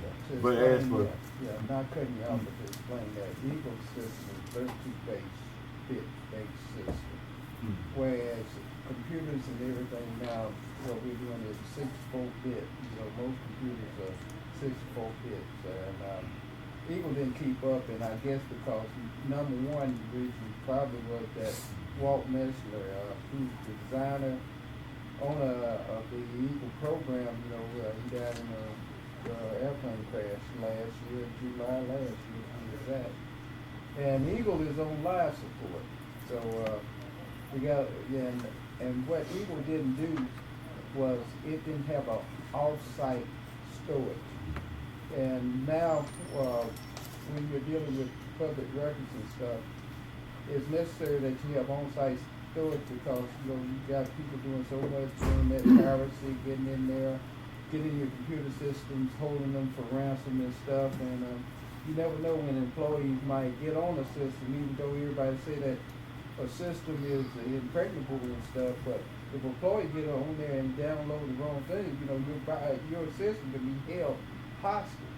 And people are asking money now for, because one time we had to go back and reinstall Eagle because we actually had an employee actually do that, and they held us ransom. We didn't pay it because we kept paper records, and we had to go back in there, and then we talked to Eagle about it, and they said they had no off-site storage. And really, if we hadn't had those paper records, we would have been messed up. I mean, it's a whole different way of doing things now. And for the CAD system, we've been talking about the CAD system for years, but we have never put it in the basic CAD system been there over 20-some years and stuff. And we've been behind. Just frankly, we're behind. For the management system, we're using PDF files for management and for its record, for its investigative techniques and stuff. We have no file generating system. What we have is PDF files that we have to go in there and put in there and stuff. And it's time consuming, and we're just in the dark ages. I said we're doing a good job, but we're in the dark ages. There's no way around it. That's the only way we say it. And one good thing about the system is say that dispatcher takes a call from John Doe. So when John Doe comes in and he's been in jail 3 times, well, all of a sudden I'm working a case and I want to see what history John Doe has. I go to our DNA file, which is Dynamic Name Association, and I'm able to type in John Doe, and it will show me every time he's called in the CAD system and what he called about.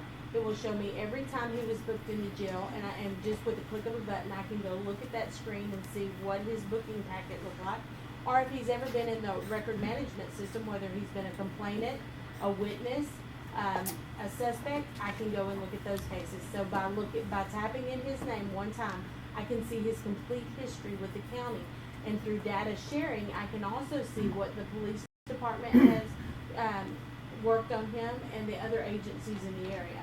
So it makes it where now the investigative tools that I can see on a local level are greater.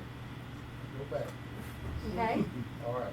The jail, I'm just breaking it out. The jail software is comparable to what you got now. Yeah, It'll do everything that the Justice Department requires us to do. I made sure it in Eagle Plus. Plus. Okay. Does it do medical? Yes. The neat thing about that is you're actually able to go in there. Our software is the type that, so we do setups first when we come in. So if there's certain medical questions that he wants to ask, I actually will, like I'm going to do with Indianola today, I will sit down and say, okay, this is the way that you can put in medical questions. And him and I will look, and I will show him how to put medical questions that may be specific for just Sunflower County. May just be something y'all want to track versus everybody else.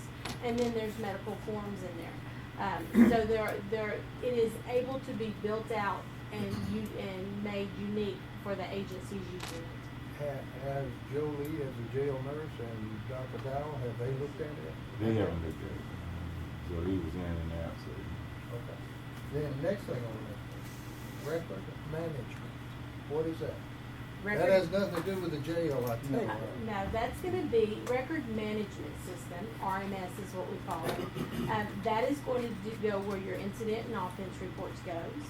That's where your patrol officers would go. That's where your investigators would go if you have a narcotics division.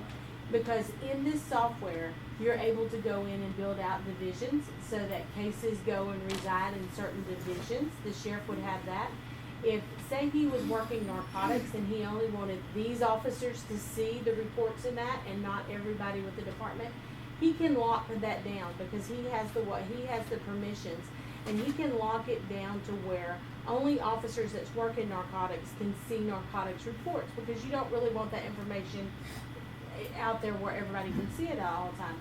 So you're able to build this software, you're able to build divisions into this software, but that's where you're going to do your report writing.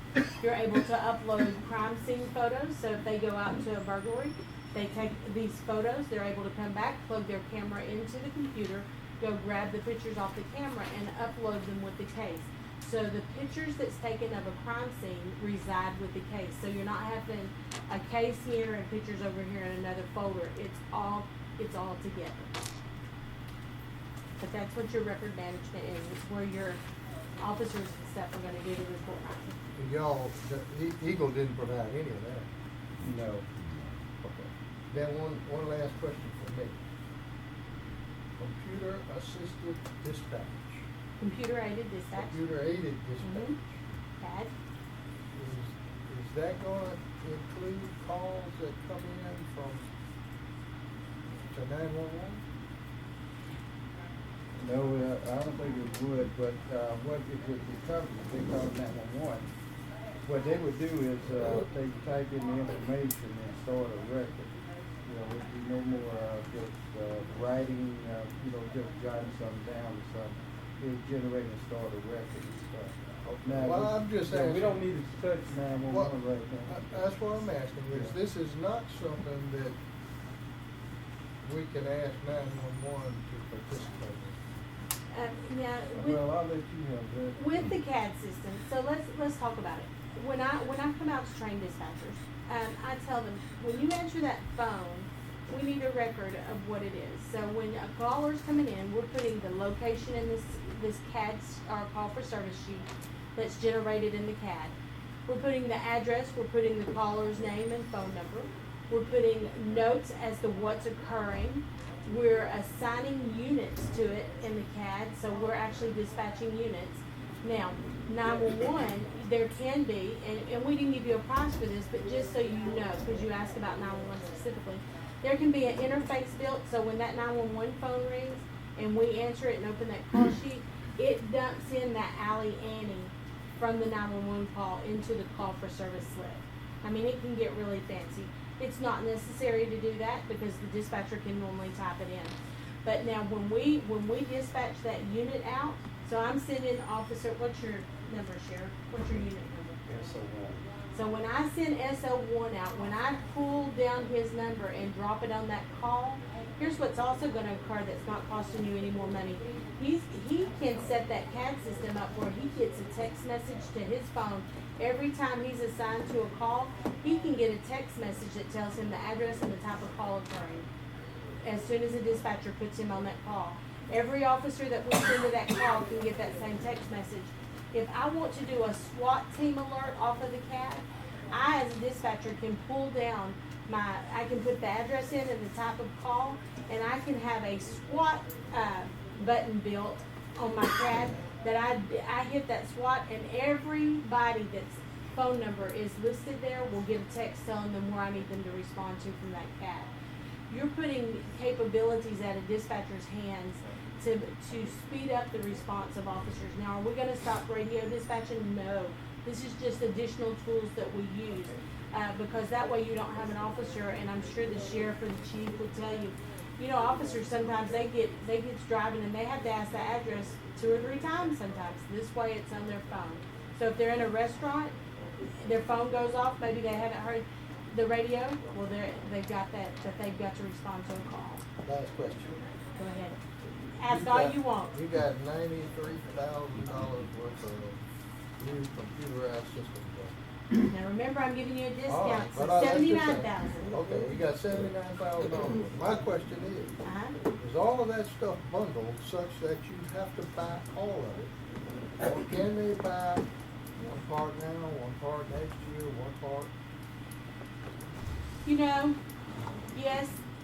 In other words, this is my concern. The jail has been under a federal court requiring us to have certain classification systems, health, maintenance, Absolutely. all of that sort of stuff. And if Eagle is going out of business, we got to get some jail software. But the rest of this stuff is new, apparently. We never had it before. Yes, So, you can. yes. I mean, we're here to tell you what modules you need because we'll call it modules. Think about this.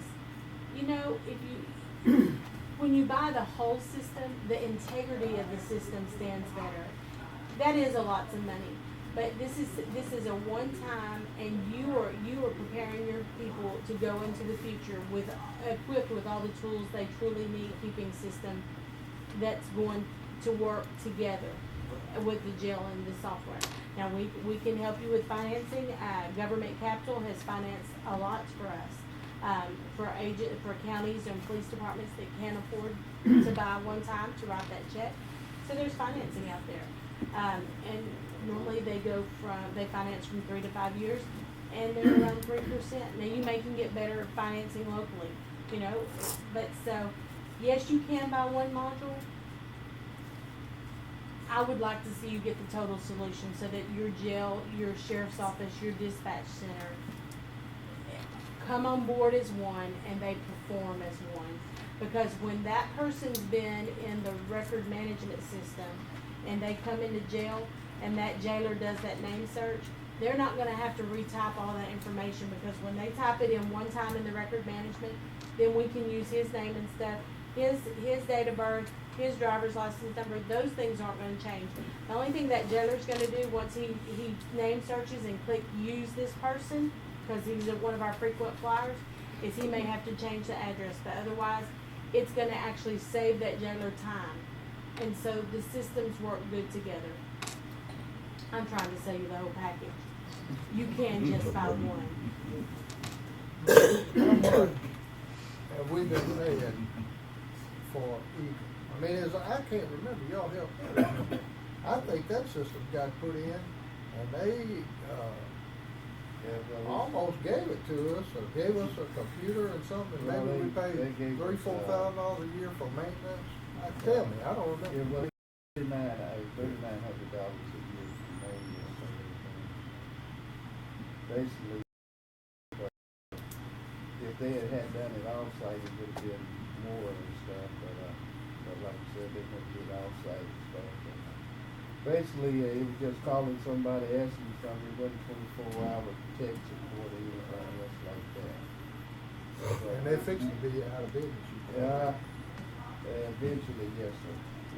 Just back, eventually we're going to end up with a problem. Because that's one reason why Illinois got out of it. Because at one time we were supposed to interface with Illinois about records and stuff, about arrests and stuff. Illinois at one time was supposed to be able to book somebody in Illinois, and it was supposed to show up in our system, and it never did. And Illinois had the reason for it. I think it's wonderful. I just go ask them one question. Where do you get money from? That's a good one. That's a good one.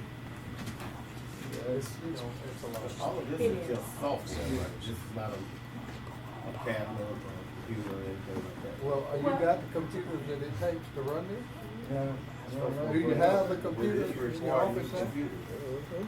It should be able to run, and he actually called and spoke with them. Y'all have a server that's not even a year old, and that's what Indianola used. They use the same server that they had. Of course, that is something we would want to make sure of, that your server is capable of handling it and stuff. Okay, so basically you should be able to go. The biggest thing that I've seen agencies have to buy is they have to buy the wider computer monitors for dispatch, because our CAD takes the larger screens to run on. But otherwise, we've never had to buy, I've never seen agencies have to buy computers and stuff. Have you viewed all monitors? You have not viewed them? I have not looked at your monitors, and so I don't know. Our monitors are 21 inch. So you'll probably have to have I think is it 24, 25? Yeah, well, like you said, they should suffice. We have some larger ones and stuff that we've got in the last few years, reference to that. There was something else I forgot, it was off the train control and everything, reference to this, but, it's just that, I guess everybody will be changing in the near future. Eagle was the answer to a lot of our problems and stuff, and the Justice Department really loved it and stuff, and, what happened to it, it's just, it's very sad, and, but it's coming to an end, and, we just need to do something, so we won't be caught. And we want to sell software, so we're gonna try to stay on the cutting edge. I mean, if there's something the state of Mississippi is asking for, or something that's gonna make our software more appealing to customers, we're gonna go there because we're in the business of selling software. And if we can't do what the state's asking y'all, then we're not gonna sell much software. You got something to say? How much, I remember we had that jail bond excess funds we had that we used on fair. After we paid off what we were gonna do, we had some money left. Did we ever use it? I think they use it down to where it won't come close to buying that.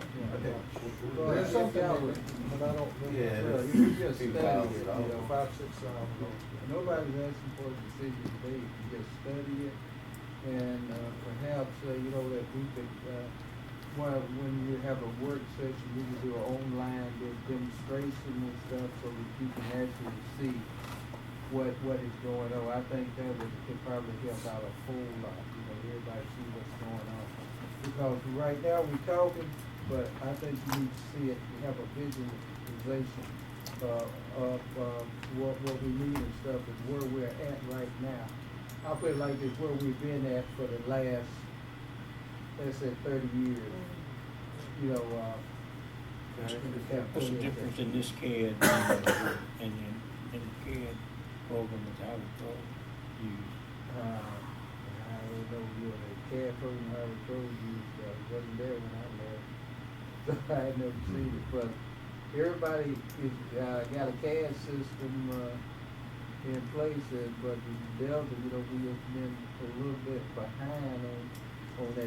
We have always talked about that. Everybody that comes in talks about the CAD system, but we've always not, you know, because of the cost, I guess, one thing, and it's never the right time, I guess.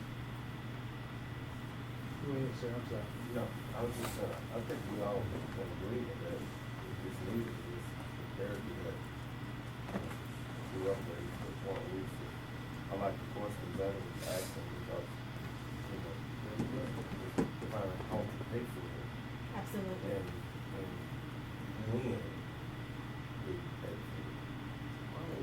You understand what I'm saying? You know, so Okay. they get paid, is it a monthly thing or, you know, it's come out like $600 a month. You know, do you do it monthly or do you, I mean, it's an installment, do you pay for it all at once or if you broke it down? That's different good. quarters?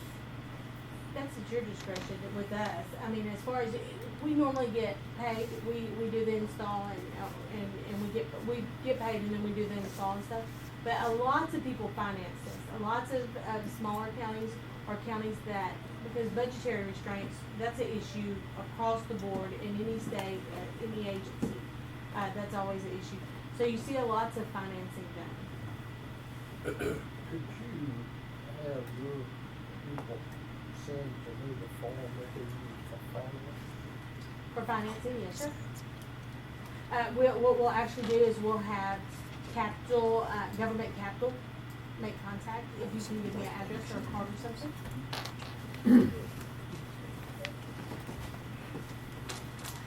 Do y'all have? It's, some of the questions that we are asking, I talked with, Mr. Haywood's, computer technician that keeps the computer phone. And he told me about how far we were behind. I went back and, Mr. Hayes carried me through the jail and gave me a tour, and I talked to the workers back there, and they were saying that how far we were behind. And, they want us to take some time and look at the system because it would help them very much in their job. And he was also telling me about the justice court system, how far we were behind Affair and Ruben and the problem that we're having. So if we call that computer technician in and those people that work out there and talk with them, they can tell us exactly the problem that we're having. See, and they can answer those questions for us. And I was really impressed at the way they talked to me about it and said we should consider it, you know. Looking at us upgrading it, we're at least 20, say it's a 30 year behind. Who's your computer technician? Well, You know, you have ain't there no more, but, Who'd you talk to? no, we talked to him back then. Okay. But, Right, he was working yeah, there. back, worked there. But like I said, they'll tell you, I'm a little bit computer savvy, I'm not no genius, but, basic computer problems and stuff for communication and stuff, I can fix. And if that not work, I have two sons who, are IT techs, at a high Fortune 500 company that they work at the headquarters, that I can pick up the phone and call them. So like I said, you know, we're getting by, but getting by is just ain't all the time, but that's where, but I'm sorry. But we had to let our computer technician, so, yeah, you need more beside computers.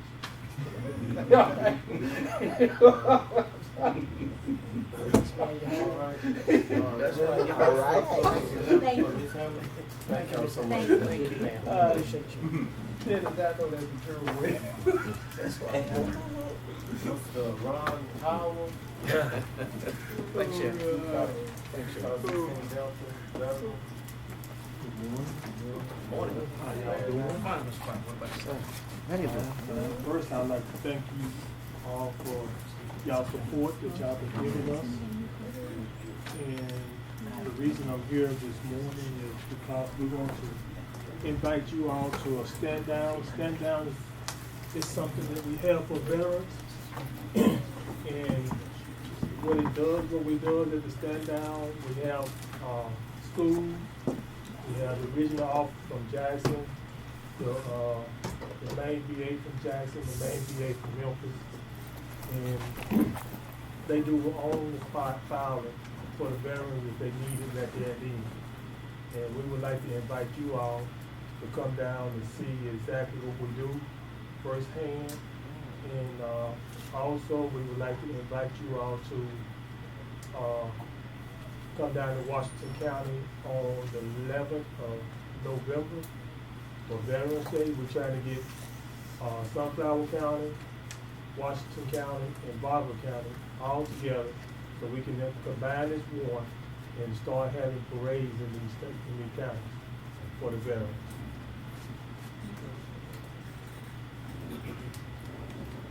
What exactly do they do?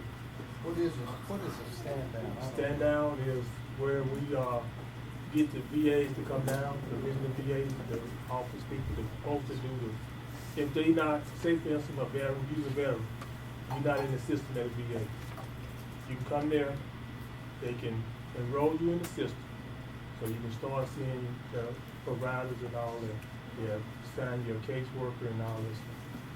It's mostly for we can have so we can get the veterans the help that they need.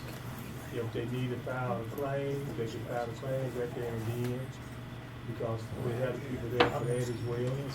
Memphis and Jackson. And we will have the original office providers and the head man of the regional office should be there as well to see exactly what's going on and try to improve on what we're doing for the veterans.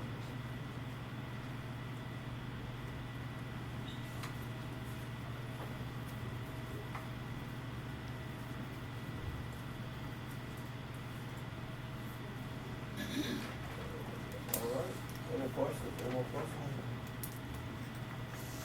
So you asking us as Board of Sunflower County to just participate?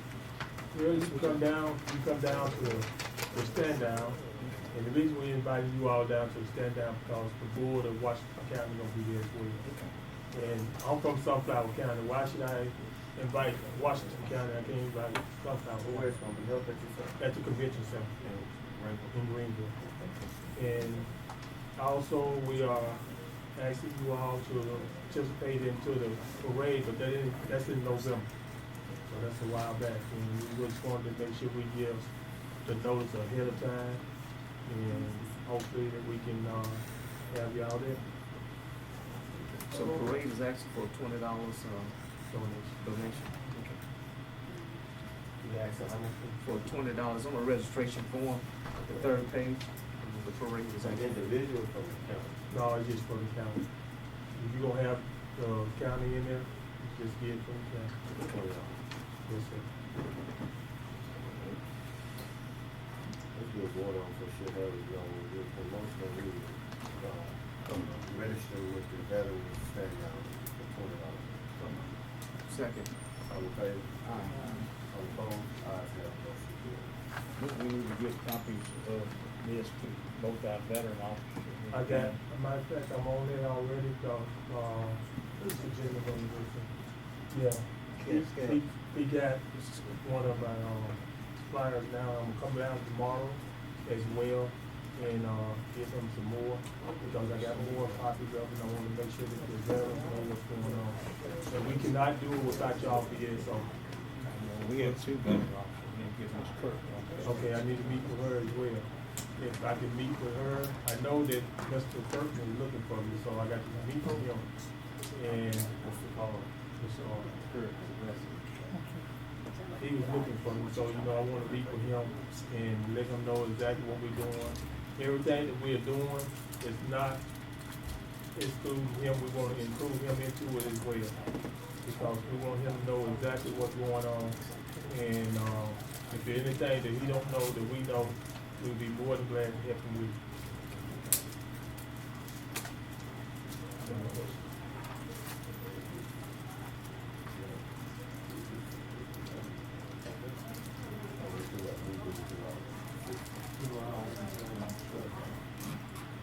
And if there's anything that y'all have, that y'all want our assistance with, just let us know. Thank you. And we more than welcome to do so much. Thank you, sir. Thank y'all for seeing us. Yes, sir. Y'all have a good day. Mr. President, before we start, I had a question. Young lady, I told her that it probably wouldn't be today, but she wanted to know if y'all wanted a demonstration or any of that. Okay, I will. Dr. Mack, Dr. Sell. Oh, there you go. Well, you're losing your hair. Let's go ahead and investigate this.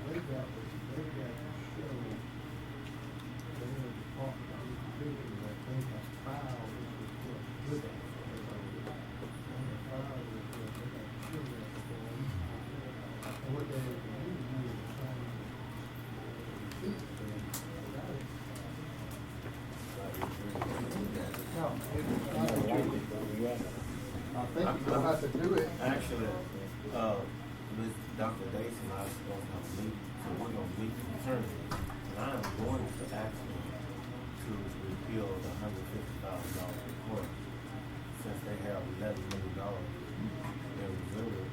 And we're trying to do some things here. That's a whole meal. If we give them an extra $150,000. So I gotta meet with them, with her, and I guess the finance lady, Ms. Rogan. So all we're gonna do is receive the fact that we have received their budget certification, saying that they request an extra additional $150,000, which come out to be a total of what they want to receive from Sunflower County this year is $8,408,806.78.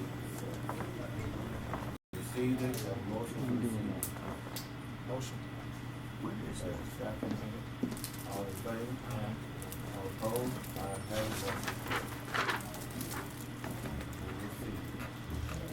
Sounds like, Florida motion. No, okay. that was a school or something.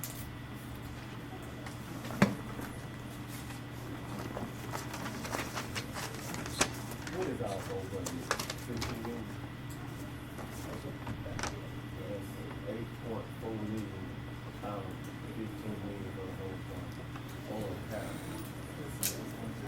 good. These are our children. How you gonna do it?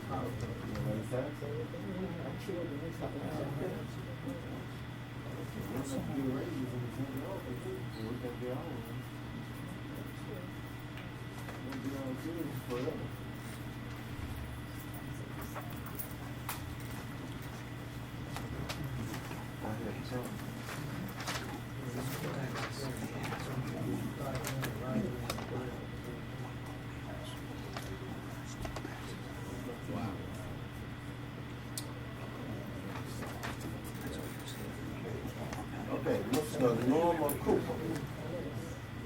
Oh, Miss Norma Cooper. Okay. I'm sorry, they just got Norma Cooper. I apologize. Okay. Yeah, this is the same material.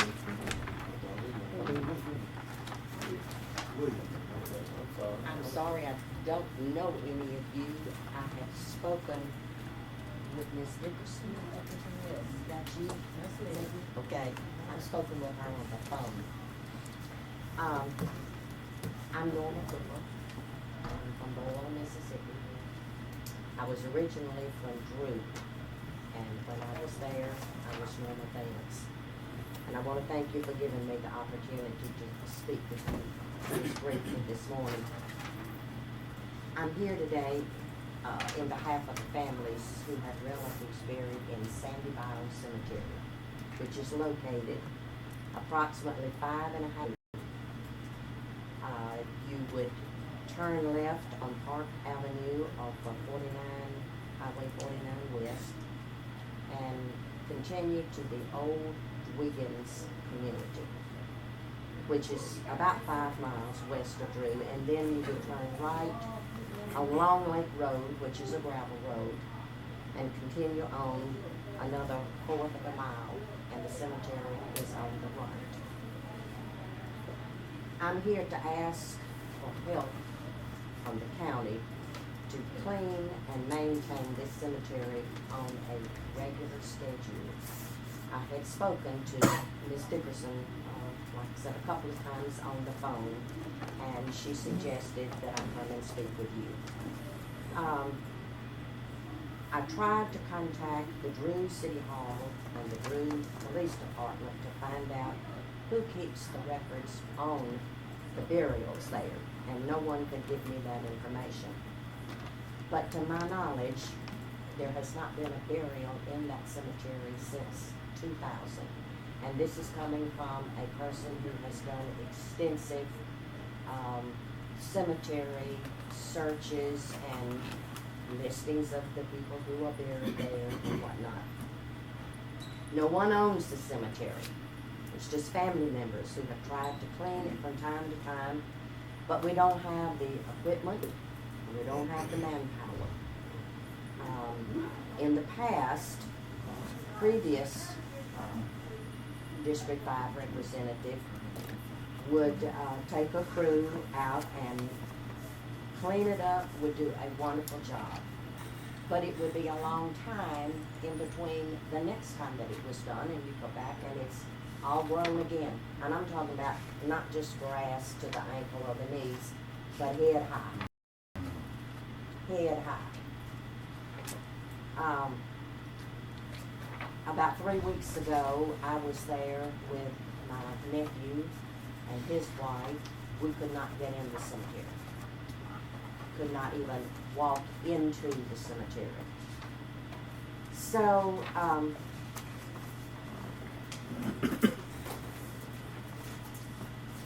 there's been, well, let me go back to the ice storm, way back. It damaged, well, the trees that were there, the limbs and big limbs, damaged the fence, and it's been that way forever. There are grave sites that have fallen in due to weather and ground shifting and whatnot.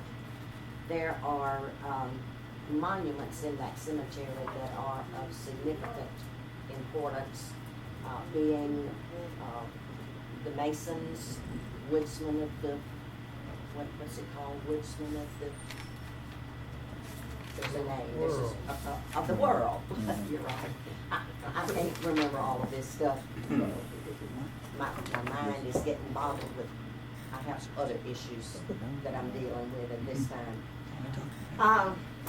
Different people have worked on trying to get this site on the National Historical Register. But the last attempt was denied because someone had been buried in there within, I think it's a 5-year term frame before you consider it abandoned.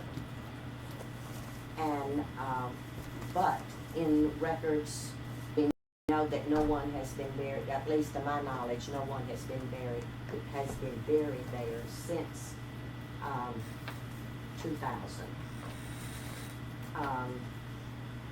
There is another cemetery that's just north and east that's called Rutherford Cemetery.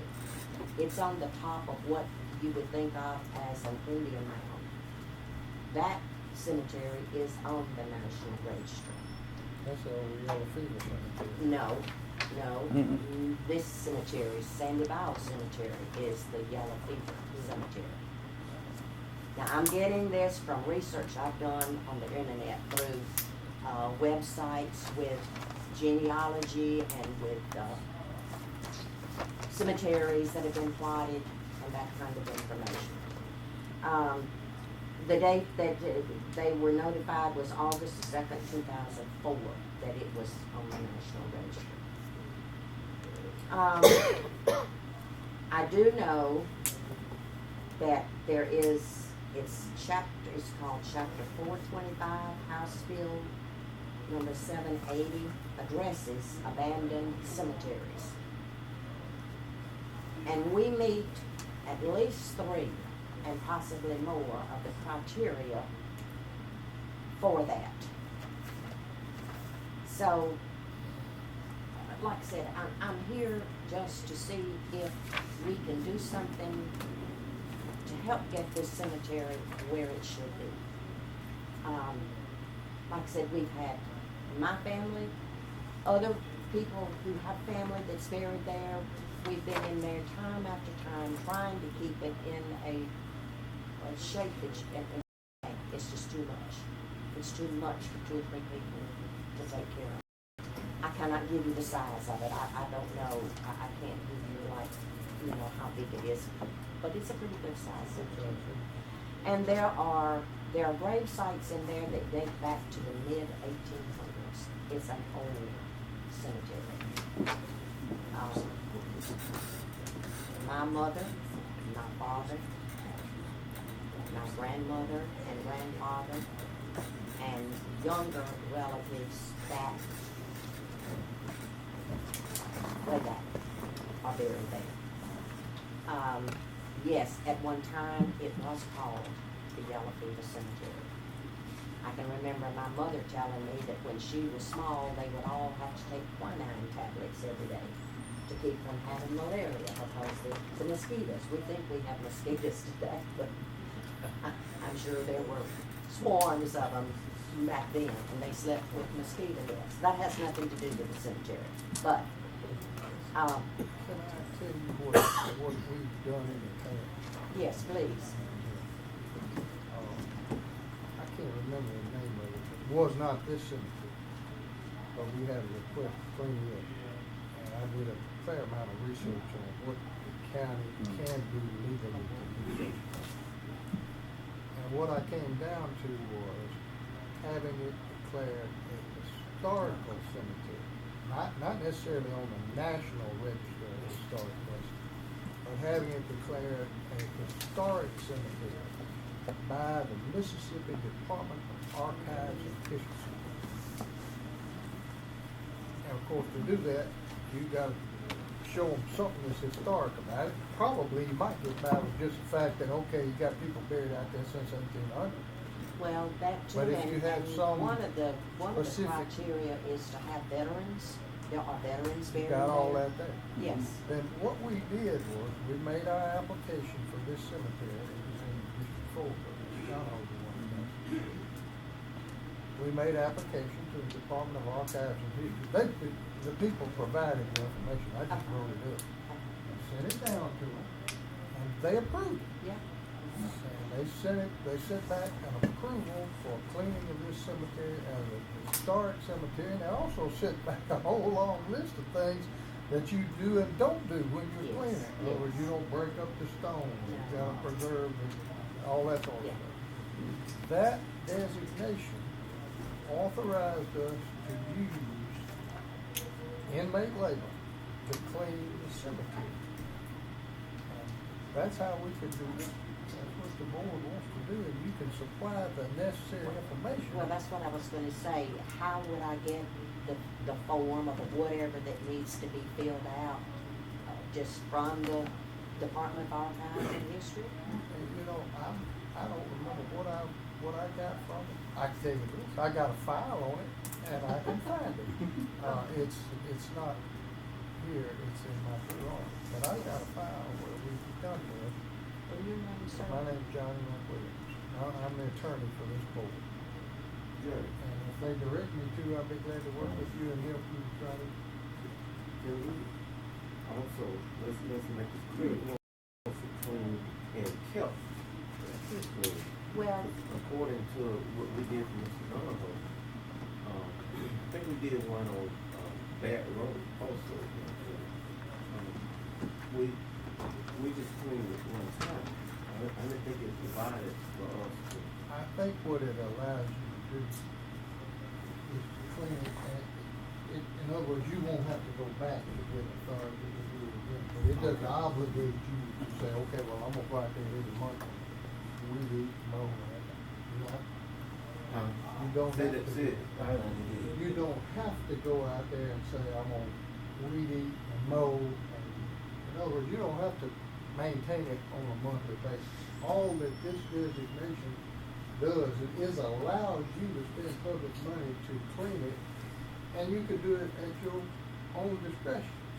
You could, if it was designated, you could clean it now, and you could go back 5 years from now and clean it, or 1 year, or whatever you decide you want to do. In other words, it doesn't obligate you as a board to keep it up. Yes, sir. I was reading the other day in the state auditor's manual, and they were saying that there was a process you have to go through, that the county could clean up cemeteries, and they would tell you the process that you go through in order to clean it up. I know I can't think about what the. I think it's what I'm trying to. It's in the state auditor manual, and I was reading in there, where you tell you what you can do and what you can't do on the public cemetery. Yes, sir. Yeah. One thing I would say, and if we can do it regularly, I have nothing against it. Because we've always just cleaned it up, and they formed the family members were forming an association, and they would keep it well, clean. But I don't know. as I said, there used to be, but there is no longer. And like I said, we just don't have the equipment and the manpower to clean it up. Like I said, you would go in and clean it up and get it all like it should be. But then, what do we do after that, say 6 months, when it's grown up again? Johnny, didn't David Rushton give us the name of somebody to contact down there to get that, when we did that? I think so. That's the Department of Archives. We did that. David Rushton gave us a name to contact. He just left out of here. I think it's, that's in Miss What is your? Dickerson's. My address is 509 Rachel, Rachel Street in Boyle, Byle, 38730. 662-719-2107. I'll be glad to look through the file that I have and see if I've got the form. If I don't, I've got a letter that I got from the Department of Archives and History, and I'm sure you can get.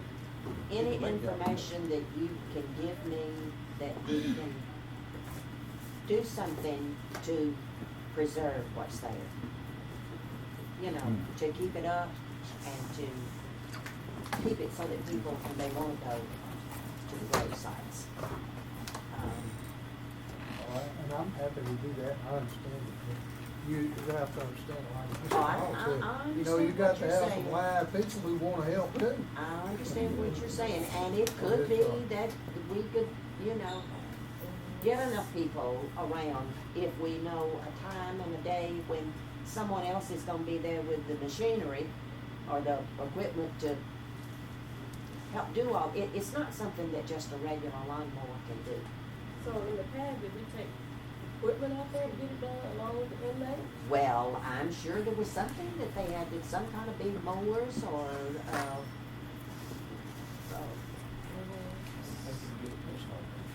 something to cut with, I mean. That's one thing you that they can't- won't let you do, they won't let you put any kind of bush hog You in there, won't. you'll tear down the Well, stump. there's a certain area that you probably could use a large lawnmower, but when when you get around the monuments that are there, it takes like weed eating or a small lawnmower, and more than one, but like I said, What they call those Hauser blades, excuse me for cutting Yes, off. yes, that's I think what they did, we have, it was a special project, because when we had that to happen one time, the little inroads, and they didn't go through the proper procedure to run, and we almost got in trouble, because this certain person just took some inmates out there and started cleaning it, because there was a water here that are buried out there, and we used the inmates to do it, and we almost got in a whole lot of trouble.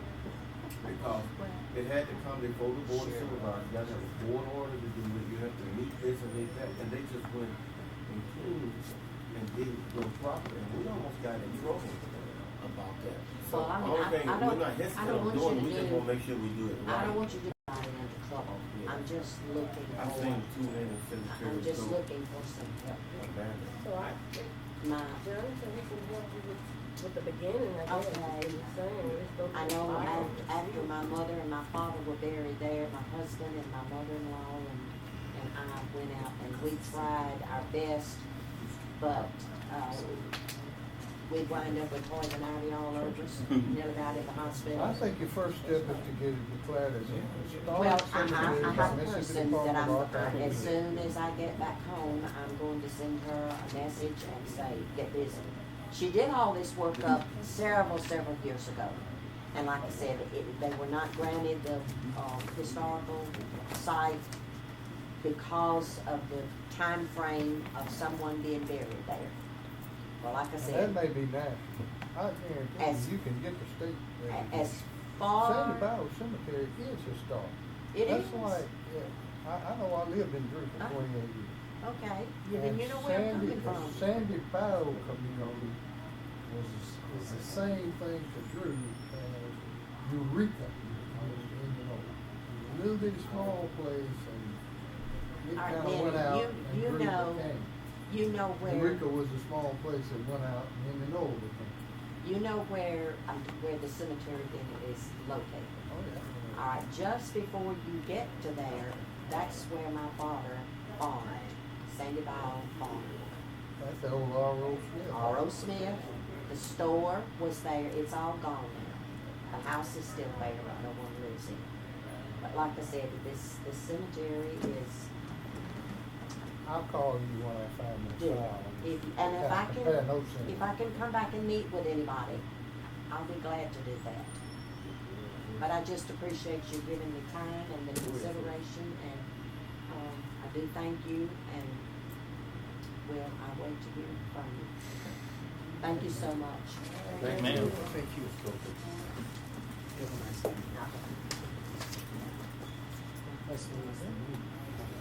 So, I gotta get back and see it. Okay. All right. Next, Ms. Gloria McIntosh. Okay, for A, we have approval order terminating the salary of Sandra Rocky, who's our part-time reporter. Receive notice from Mr. Mackey. Terminate her order.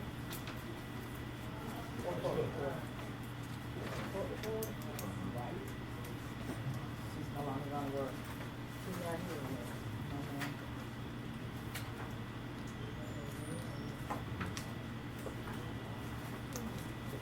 so with the next order that we have. Oh, okay.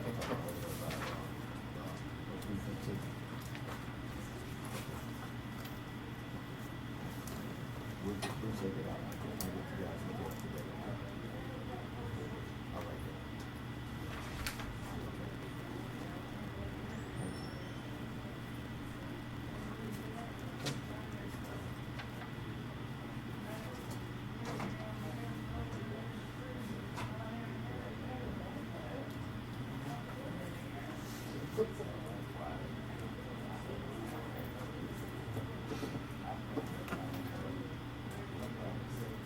I'm right now the first two. For the approved or terminated Yeah, salary. those two orders, I mean, you really don't have any, it's not a procedure that you make, but you have to receive it for order like that. I don't have to send in money for the paper. I would recommend it.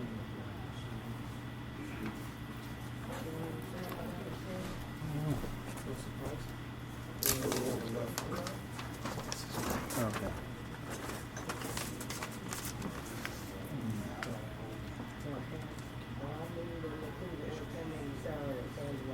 Second.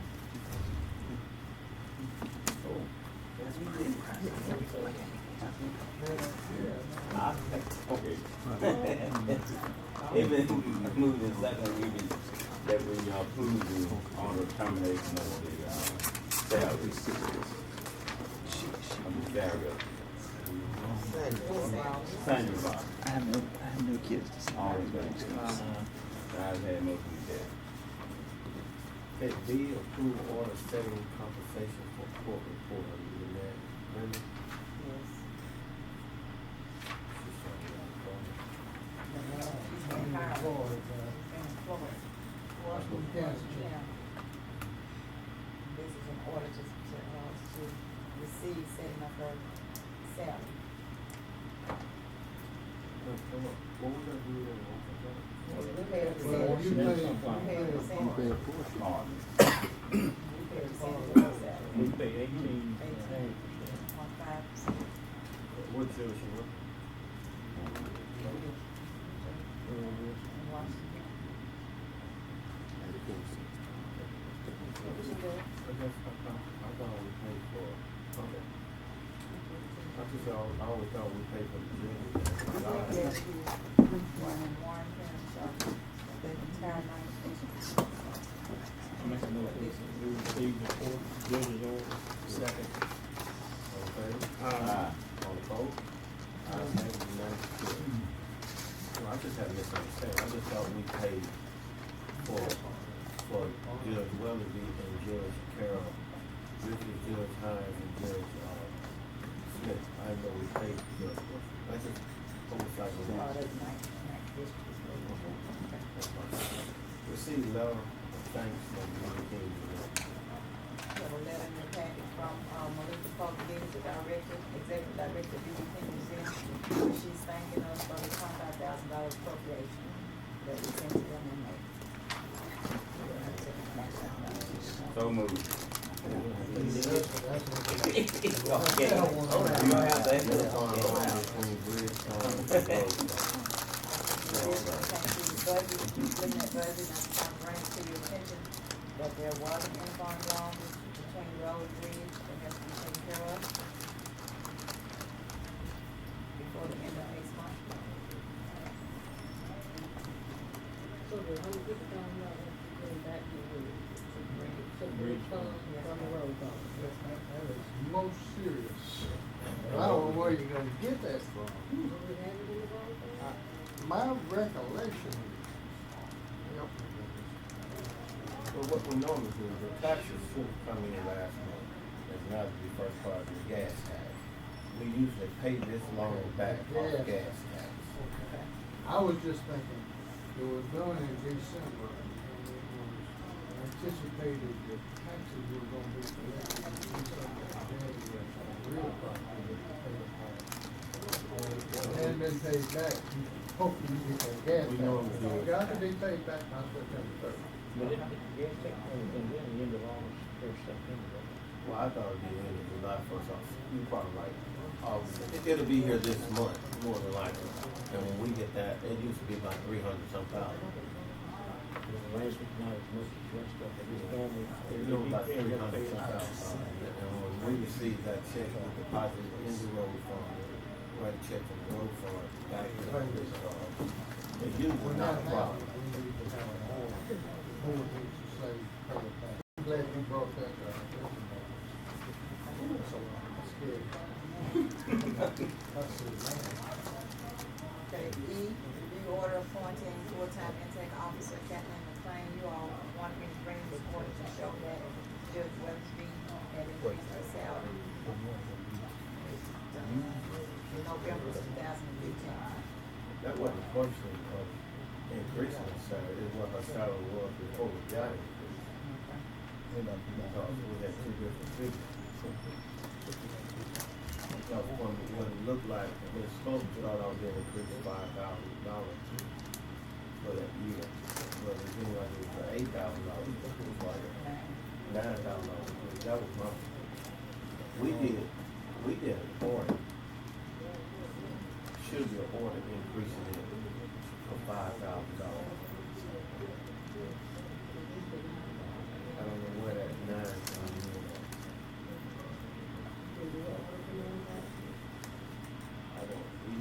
Well, her salary went from $36,000 to $45,000. She goes to the hourly person, right? The old administration did that, and you should find a board on that. Saying the purpose of it is done. I think one of the reasons was she does all of the, putting on of the ankle bracelets, and does all of the different things like that before, she would have to pay somebody to do that. I think that was one of the reasons why they didn't use it. Well, now, Parliament came from the Chandler clerk. So she's handling the $5,000 out of the Chandler clerk. And she couldn't count on the new Chandler clerk to do it. So she had a position as an intern officer. And with that position came in rate, she's doing more than what she was going to be doing. And so we was ordered by the judge to bring it up to $5,000. I could be totally wrong. It's just my recollection.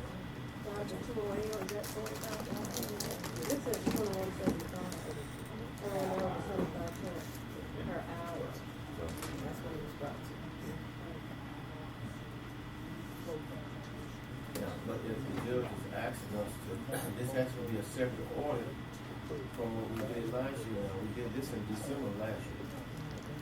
This has to be totally separate. You get what I'm saying, Jimmy? You don't see what I'm saying? Now, this is November 2015. Where did this come from? I mean, what are we doing now? About her increase in salary at the last meeting. I was asked to go back and pull the order what the judge asked you all to approve an increase in her salary to $21.75 an hour. So this is the order. I don't know where I was, I'm sorry. I mean, it's filed in December, so we have to, it's a judge order. We've always Have we been doing it? Have we been paying? Oh, yeah, she's been getting paid $21.75 an hour.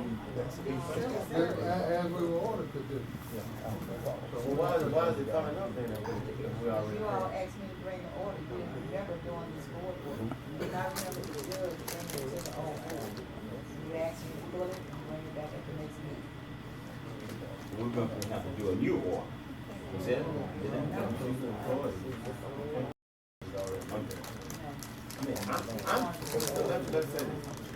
not against her making this salary. It's just I didn't remember. I thought it was $5,000. But when you did the figure, it ended up being 9. That's why I asked her to let me look at it. But I see it dated here, December 1st, 2015. So it's in order, and the judge asked for it, and I I'm going with the judge asked. It's being fair. Yes, sir. She's included in her new budget. But do we have to do anything? Nothing. It's just clarification. Let me say to the board, but especially new board members, when the judge sent down a decree like this, no matter what judge it is, we've always used it's assistant judge. Well, the chancery, court, the youth court is on the judge's mother's direction. It's not on the board's. We just provide the label, but she's on the judge. The judge wasn't talking to me personally, saying that she didn't want to lose her, and by taking this new position intake officer, it required a new salary raise because of the new position. It's like doing two jobs.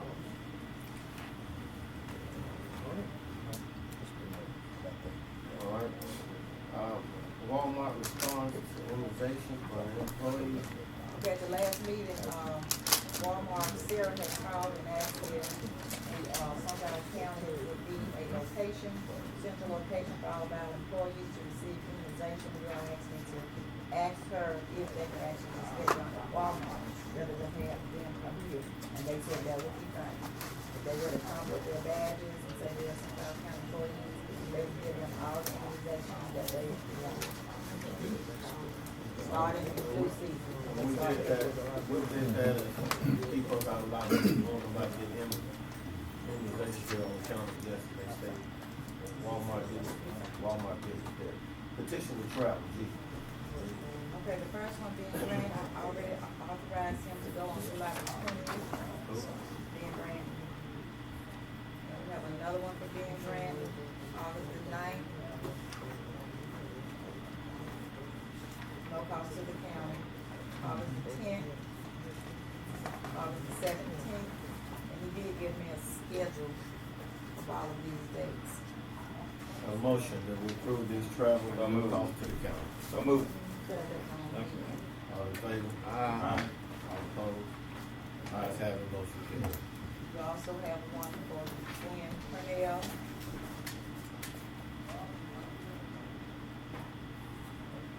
Michelle Boyles, no cost to the county. Ashley Nelson and George Walker, they have to go to Jackson for their certification training. Motion put all in Let me ask the question first. Michelle Boyles is zero cost to Jackson. She rode with Joyce. Okay. She and Joyce rode together and Ashley, went along. I'm just trying to find out what the zero was for. I'm all for them zeros. All in favor? First of all, let me get a motion. So move. Second. All in favor? Aye. All opposed? Ayes have it, motion carries. Okay, budget amendment. Okay, we have a budget amendment from E911. He had to move money from the E911 working cash to furniture and office equipment to buy those radios. And the box at the bottom says other information. It's actually for E911. We have the original over here that says that. Other words, it shouldn't say sheriff It shouldn't say sheriff department. It's for E911. It's just house at the sheriff department. You know, one can't buy the sheriff department equipment. Exactly. It's house there. I'll make a motion. Well, they can if it's for Budget amendment being now. Second. We could wig on it. Thank you, Sheriff. We wig on it. All right, have a second by Mr. Rice, all in favor? Aye. All opposed? Ayes have a motion carried. Report findings of claim made by Well, that's for Wayward all of the Greens residents. LLC. We have one for Marcus City, and we have one from Heather Burton. What is it called?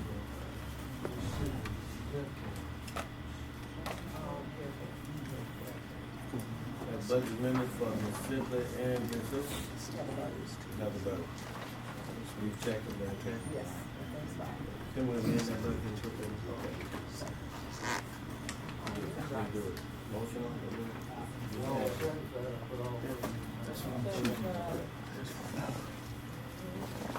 Okay.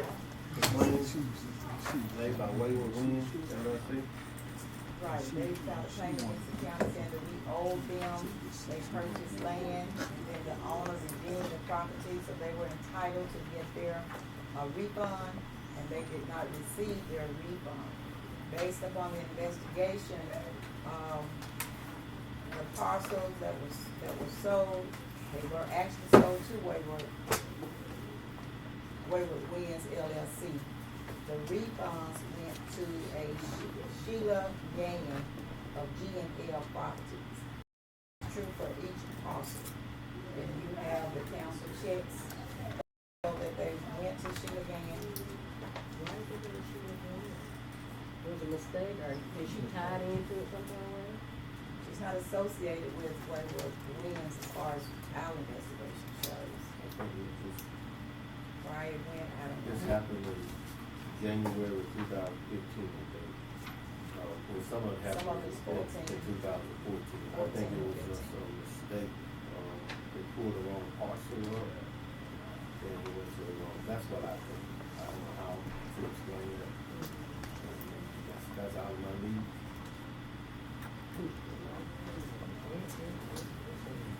So what are we doing with them? What are We going need do? we need to have a board order allowing Johnny McWilliams to write, Miss, what's her name? Sheila Gannon. Miss Sheila Gannon, asking that she will reimburse the county for the funds that she received, for 2014, 2015 tax sale that she received back in, the checks were dated. Hoping that she still is in business and have the money, asking her to refund the county back. And then we have to turn around and make checks out to the property people, which is Wayward Winds LLC. All of them come up to be about $7,000, correct? $5,743.88. I don't know, attorneys, if they don't do interest or whatever. But from the amount of money he paid at the sale is $5,743.88. That amount did go to Sheila Gannon. What he should get is what he was supposed to get for the town. Okay. So, right, we might,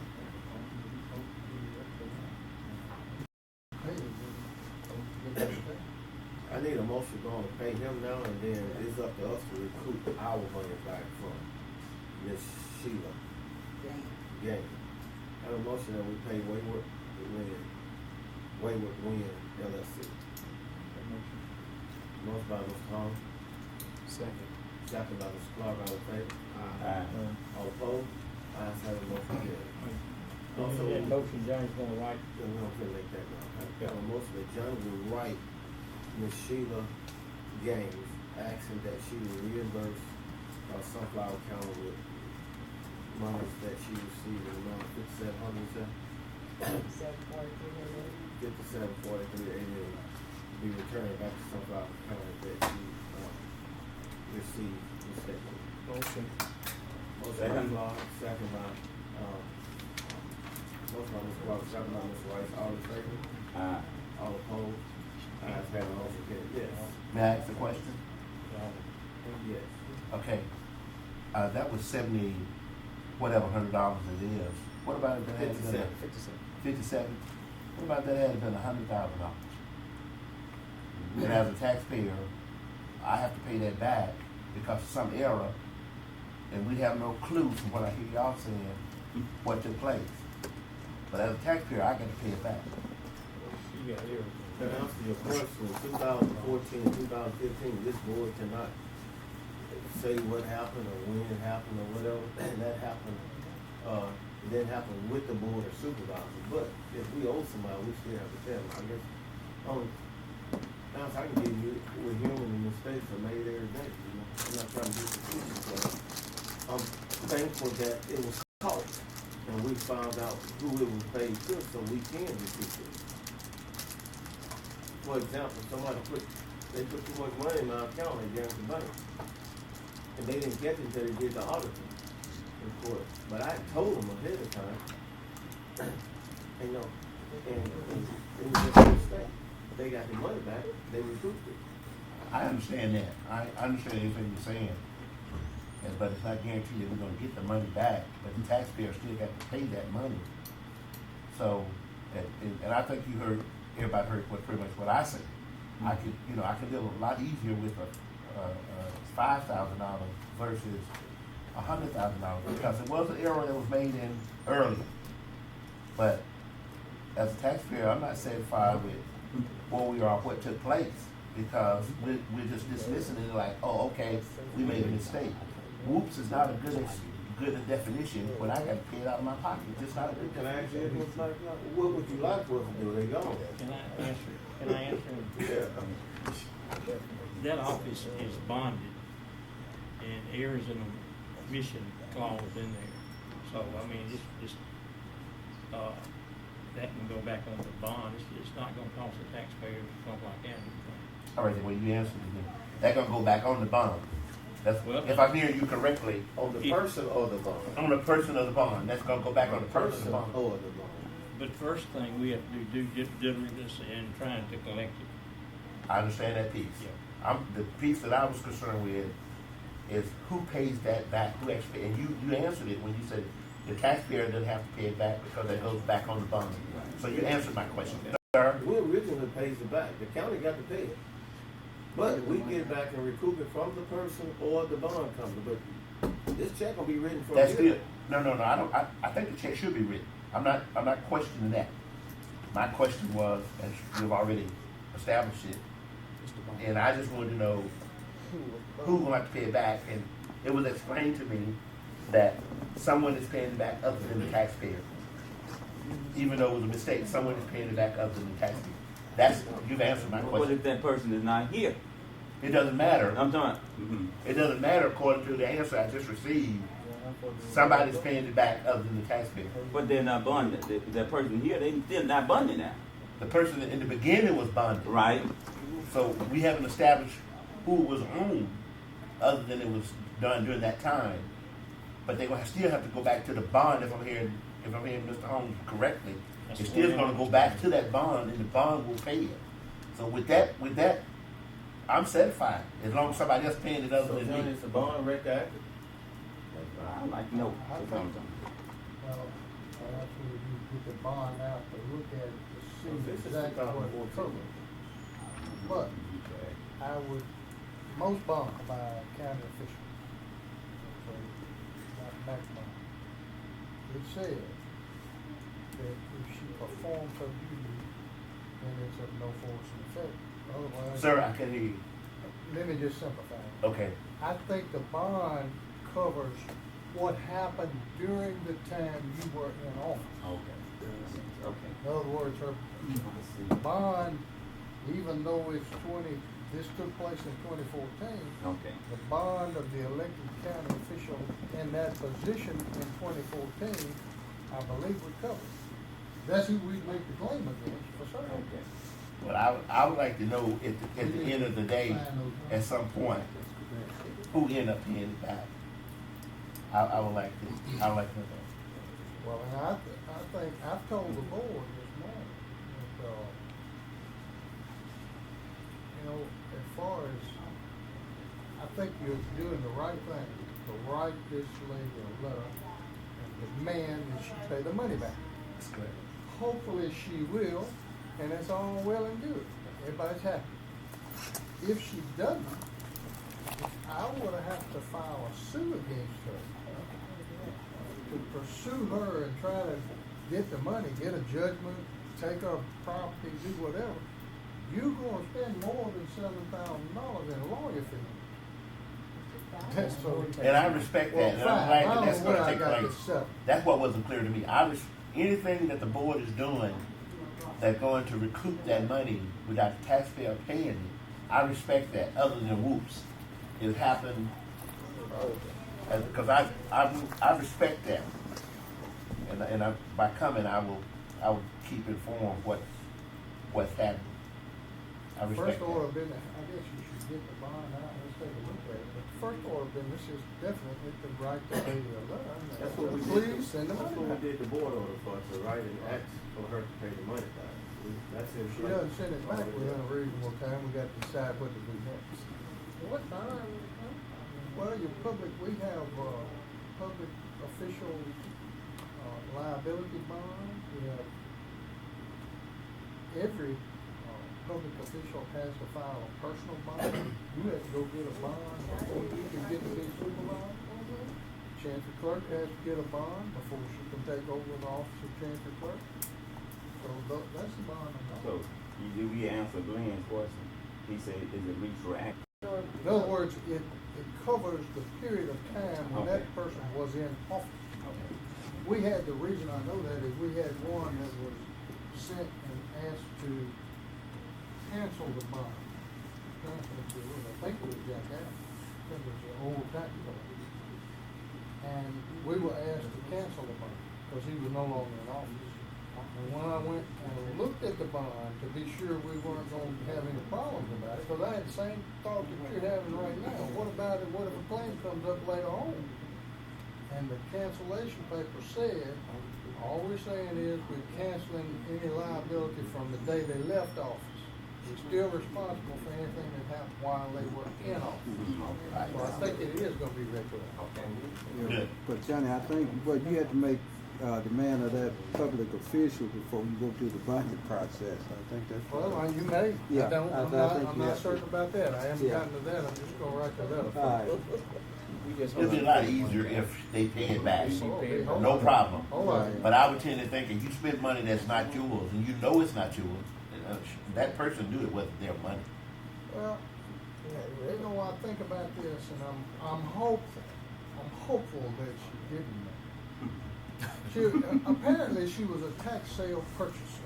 Yeah. Okay? Yeah. And we got companies from all over that they come and they buy property at the tax sale, and they get a check every now and then saying, okay, this has been redeemed. Maybe she just wasn't keeping up with records and just said, okay, well, I got a check, and it is. I ain't just I wouldn't bet my ranch on it. Let me tell you something. Anybody that's sharp enough to know when they buy property at the tax sale, they're making 1.5% a month on their money. They looking after their money. They know when they get a $5,700 check in, it don't belong to them. All I know is I would know. I may be right on that person, I'm just but I would know. I would. You ain't by yourself. You didn't call me. That was here in place from Data System. It runs the entire program for us. You pull it up, the person comes in to redeem, they redeem their property. At the end of the month, we do the land redemption settlement that the software does. And it generates who's supposed to get the checks and the amount they're supposed to get. And we just print the checks and mail them out. Can I ask you to do this? So that's a computer. I believe, I don't believe Guarantee it that does. the former clerk would have written a check to somebody if she knew it was wrong. And I think that she likely was using, just as you are, the software. Would you inquire of the circumstances of this to Data System and ask them, how could this happen? How could it be that she was told to write a check to Sheila Gann when the actual tax sale purchaser was Wayward Wind? How come the computer system told her to do that? Everybody has to program it. I would inquire. I just asked David that question, ask him to look at it. Well, if it is, if something's going wrong with it, we need to know that. That's not gonna be the last time something. That's right. Your bond will be We've called next had time. people, to send out stuff shouldn't send out, or pay stuff shouldn't pay, and we've gotten stuff back we shouldn't have got it, you know. You got computer. Data is our backup, and data tell us what reports should be printed. Whoever mailed those checks out, they mailed them because data system told them that this should be this, that. As Microsoft just said, that's how she pulled hers up. I would ask this petition. I think so. Okay. So now, let's go on. Mr. Rice. Mr. Rice, okay. Employee discount cards and salary. All right.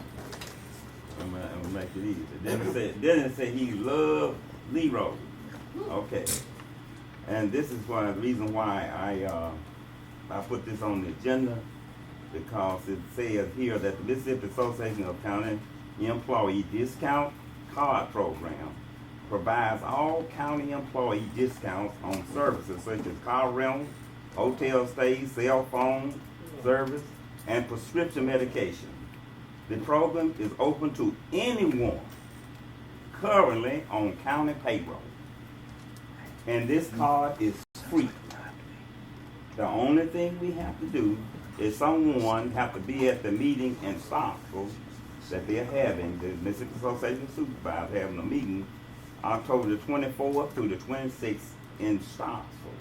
And the only requirement is you be there and accept the cards when they pass them out. Now, I saw that and I thought that would be great for the employees if they want to use the card. It's free. That's right. If I'm not mistaken, we introduced this in 2014 or 15. The board introduced it to the employees. I know the supervisor ended up with the card because I have one. Now, maybe they just introduced it to everybody. I know I received a card from the association, but of course, who you go, some people honor them, some people don't. And like Mr. White said, you're going to get a hotel and they know that you're accounted for, they give you a government rate or something like that, and give you a discount for this and that. But that has been introduced to this board. It was in 2014 or 15. It had to be 2014 because Barry was the supervisor, was the president. And he brought it and introduced it to the board. Okay. And see, and it's accepted at places like C-Spire, Coast to Coast RX, that's a pharmacy, Enterprise, Car Rental, and Hilton Jackson Hotels. And they are asking anyone if you know about any suggestion of a preferred partner, contact Stephanie Spangler, Mississippi Association, the Director of Members of Services. If you know of anybody else, any other in-person business that want to participate in this preferred partner program, is to contact Stephanie Spangler with the Mississippi Association of Supervisors, Director of Member Services. This is only some of the services that the Mississippi Association of Supervisors are providing for the counties and for the employees. And there are many other services. They have the disaster relief, Mississippi Association of Supervisors Disaster Relief Fund. If it were maybe, I don't know if it's too late, but if we had known this in time, some of the people that was in the floods, it covers floods too. We could have made an application and these people would get, I think, at least $1,000 back. That's free money too, for their personal property out of the property expense of at least $1,000. So those are some of the services that are provided by the Mississippi Association of Supervisors. Yes. Is this just for the members, or is it just anybody that work in the county? This is for the ones that are anyone on tax payroll. Anybody on payroll. County payroll. Anybody on county payroll. Anyone on Sunflower County payroll. Those are the services that's provided if you're on the Sunflower County payroll. So that means every employee would have to go there on that date and time? No. Okay. Just a supervisor be there. Okay, well, one of us be Just a there. start. Right. Make a motion to attend this. Who's going to? I will. I will too. Sure will go there. The board is open. Yeah. Make a motion. What is it? What you call it, Mr. Ryan? Mississippi Association of Supervisors. Employee discount card program. Where does it say the date that you go? When is it? Okay, they're gonna send they're gonna take Ms. McIntyre as October the 24th through the 26th. So that's our fall. They're gonna send Ms. McIntyre the information. That's our fall convention. Yeah. Oh, is it? Oh, we already go? That's our fall convention. Last Oh, year okay. it was in Natchez. This is the start. Any supervisor. Any supervisor. Anyone that want to go. All right. Johnny, this kinda humorous down here. That's what And it's like. he It's hears, like 3 and days. he hears what he wants to hear. I leaned over to Wait a him and I minute, said, I- that's a start for Mississippi, I'd like to go. Make a motion for me to go. And he says, he makes a motion for himself to go. Make a motion for him to go. But I'm still not clear, who picked up the cars? While you there, One of the person. It's a convention. Well, So how do employees get since I brought it up, I'll pick them up. Hey, look, and while y'all over there, I'll pick them up. y'all bring me back a chest pie and a block of cheese, all right? Okay. Take cheese. Well, see, we don't know that. You gotta take something with you in order to pick these cards up and what the president said. Stephanie Spangler told me, he said, your supervisor just should be there. Yeah, well, so you They're gonna gotta pass them out on that day. I guess you They're have gonna some pass out a lump credentials. sum like I this, guess you have a or- credential of that you're a member of some kind of board of supervisors. They only gonna give you a card, or they gonna give No, you they're gonna stack give the card? employees a card. Oh, so you can bring them back to the Yeah, employees? right. That's right. And Ms. McIntosh will supply, us with, the information that says we have this many, this number of employees. We're just not gonna, we got 150 employees, we're not gonna be able to get 300 cards. You will have to have the number. That's what she But was she asking. can, yeah, she can. Right. Well, that's what She, I'm will- asking. they say they're gonna send you the information. Okay. Before that time. And they would already have our stuff. Matter of fact, they probably gonna have the employee's name on the card. Probably from what so. she had already submitted. And this doesn't Now, cover spouses. and I put on that salary. Just Now, employees. I'm not, I know this is not the time for to talk about the salary, but I They wanna do, keep they it on just our don't mind. get paid. But I always believe and always heard that a happy employee is a good employee. And these, some of our workers making $8 an hour. And if it's any way possible, we need to try to do something for these people that's at the bottom. We need to do something about them. Some of these people working, they work hard and everything. If you show some appreciation to me and I'm on the job, I'll do a better job. Show some appreciation, you know, when you to these people.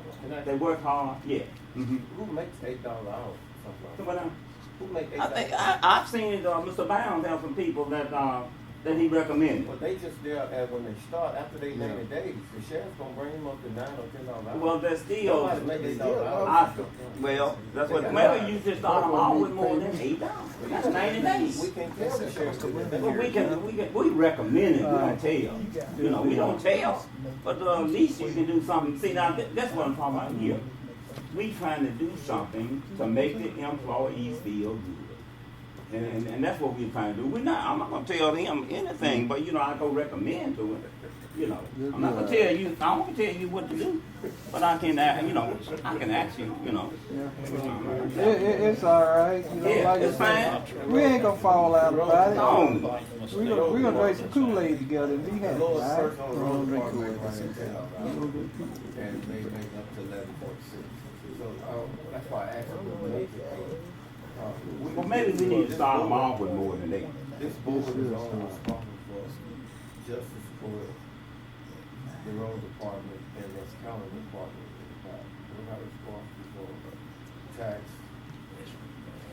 chancery, circuit, and the sheriff's department.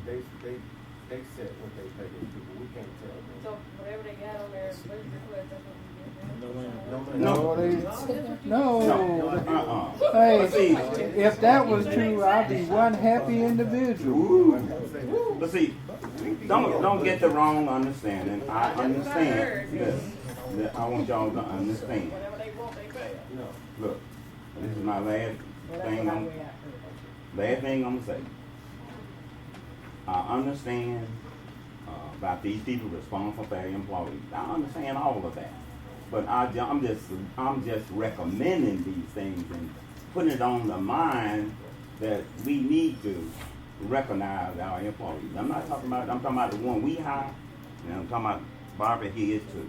Now it's no harm in me asking, talking to her. to the sheriff, you know. I agree, I think we need to give priority to the ones that are not making, and stop giving all these big rates, people who are already making money out of it. That's the only thing. We just need to keep it on our mind. Those are the ones that we need to lift up. Done with that. Okay, I'm done. Okay, thank you, Mr. Rice. Before we go to closed session, is there anything else we need to discuss? The one thing that I talked to the clerk about, and recommending that y'all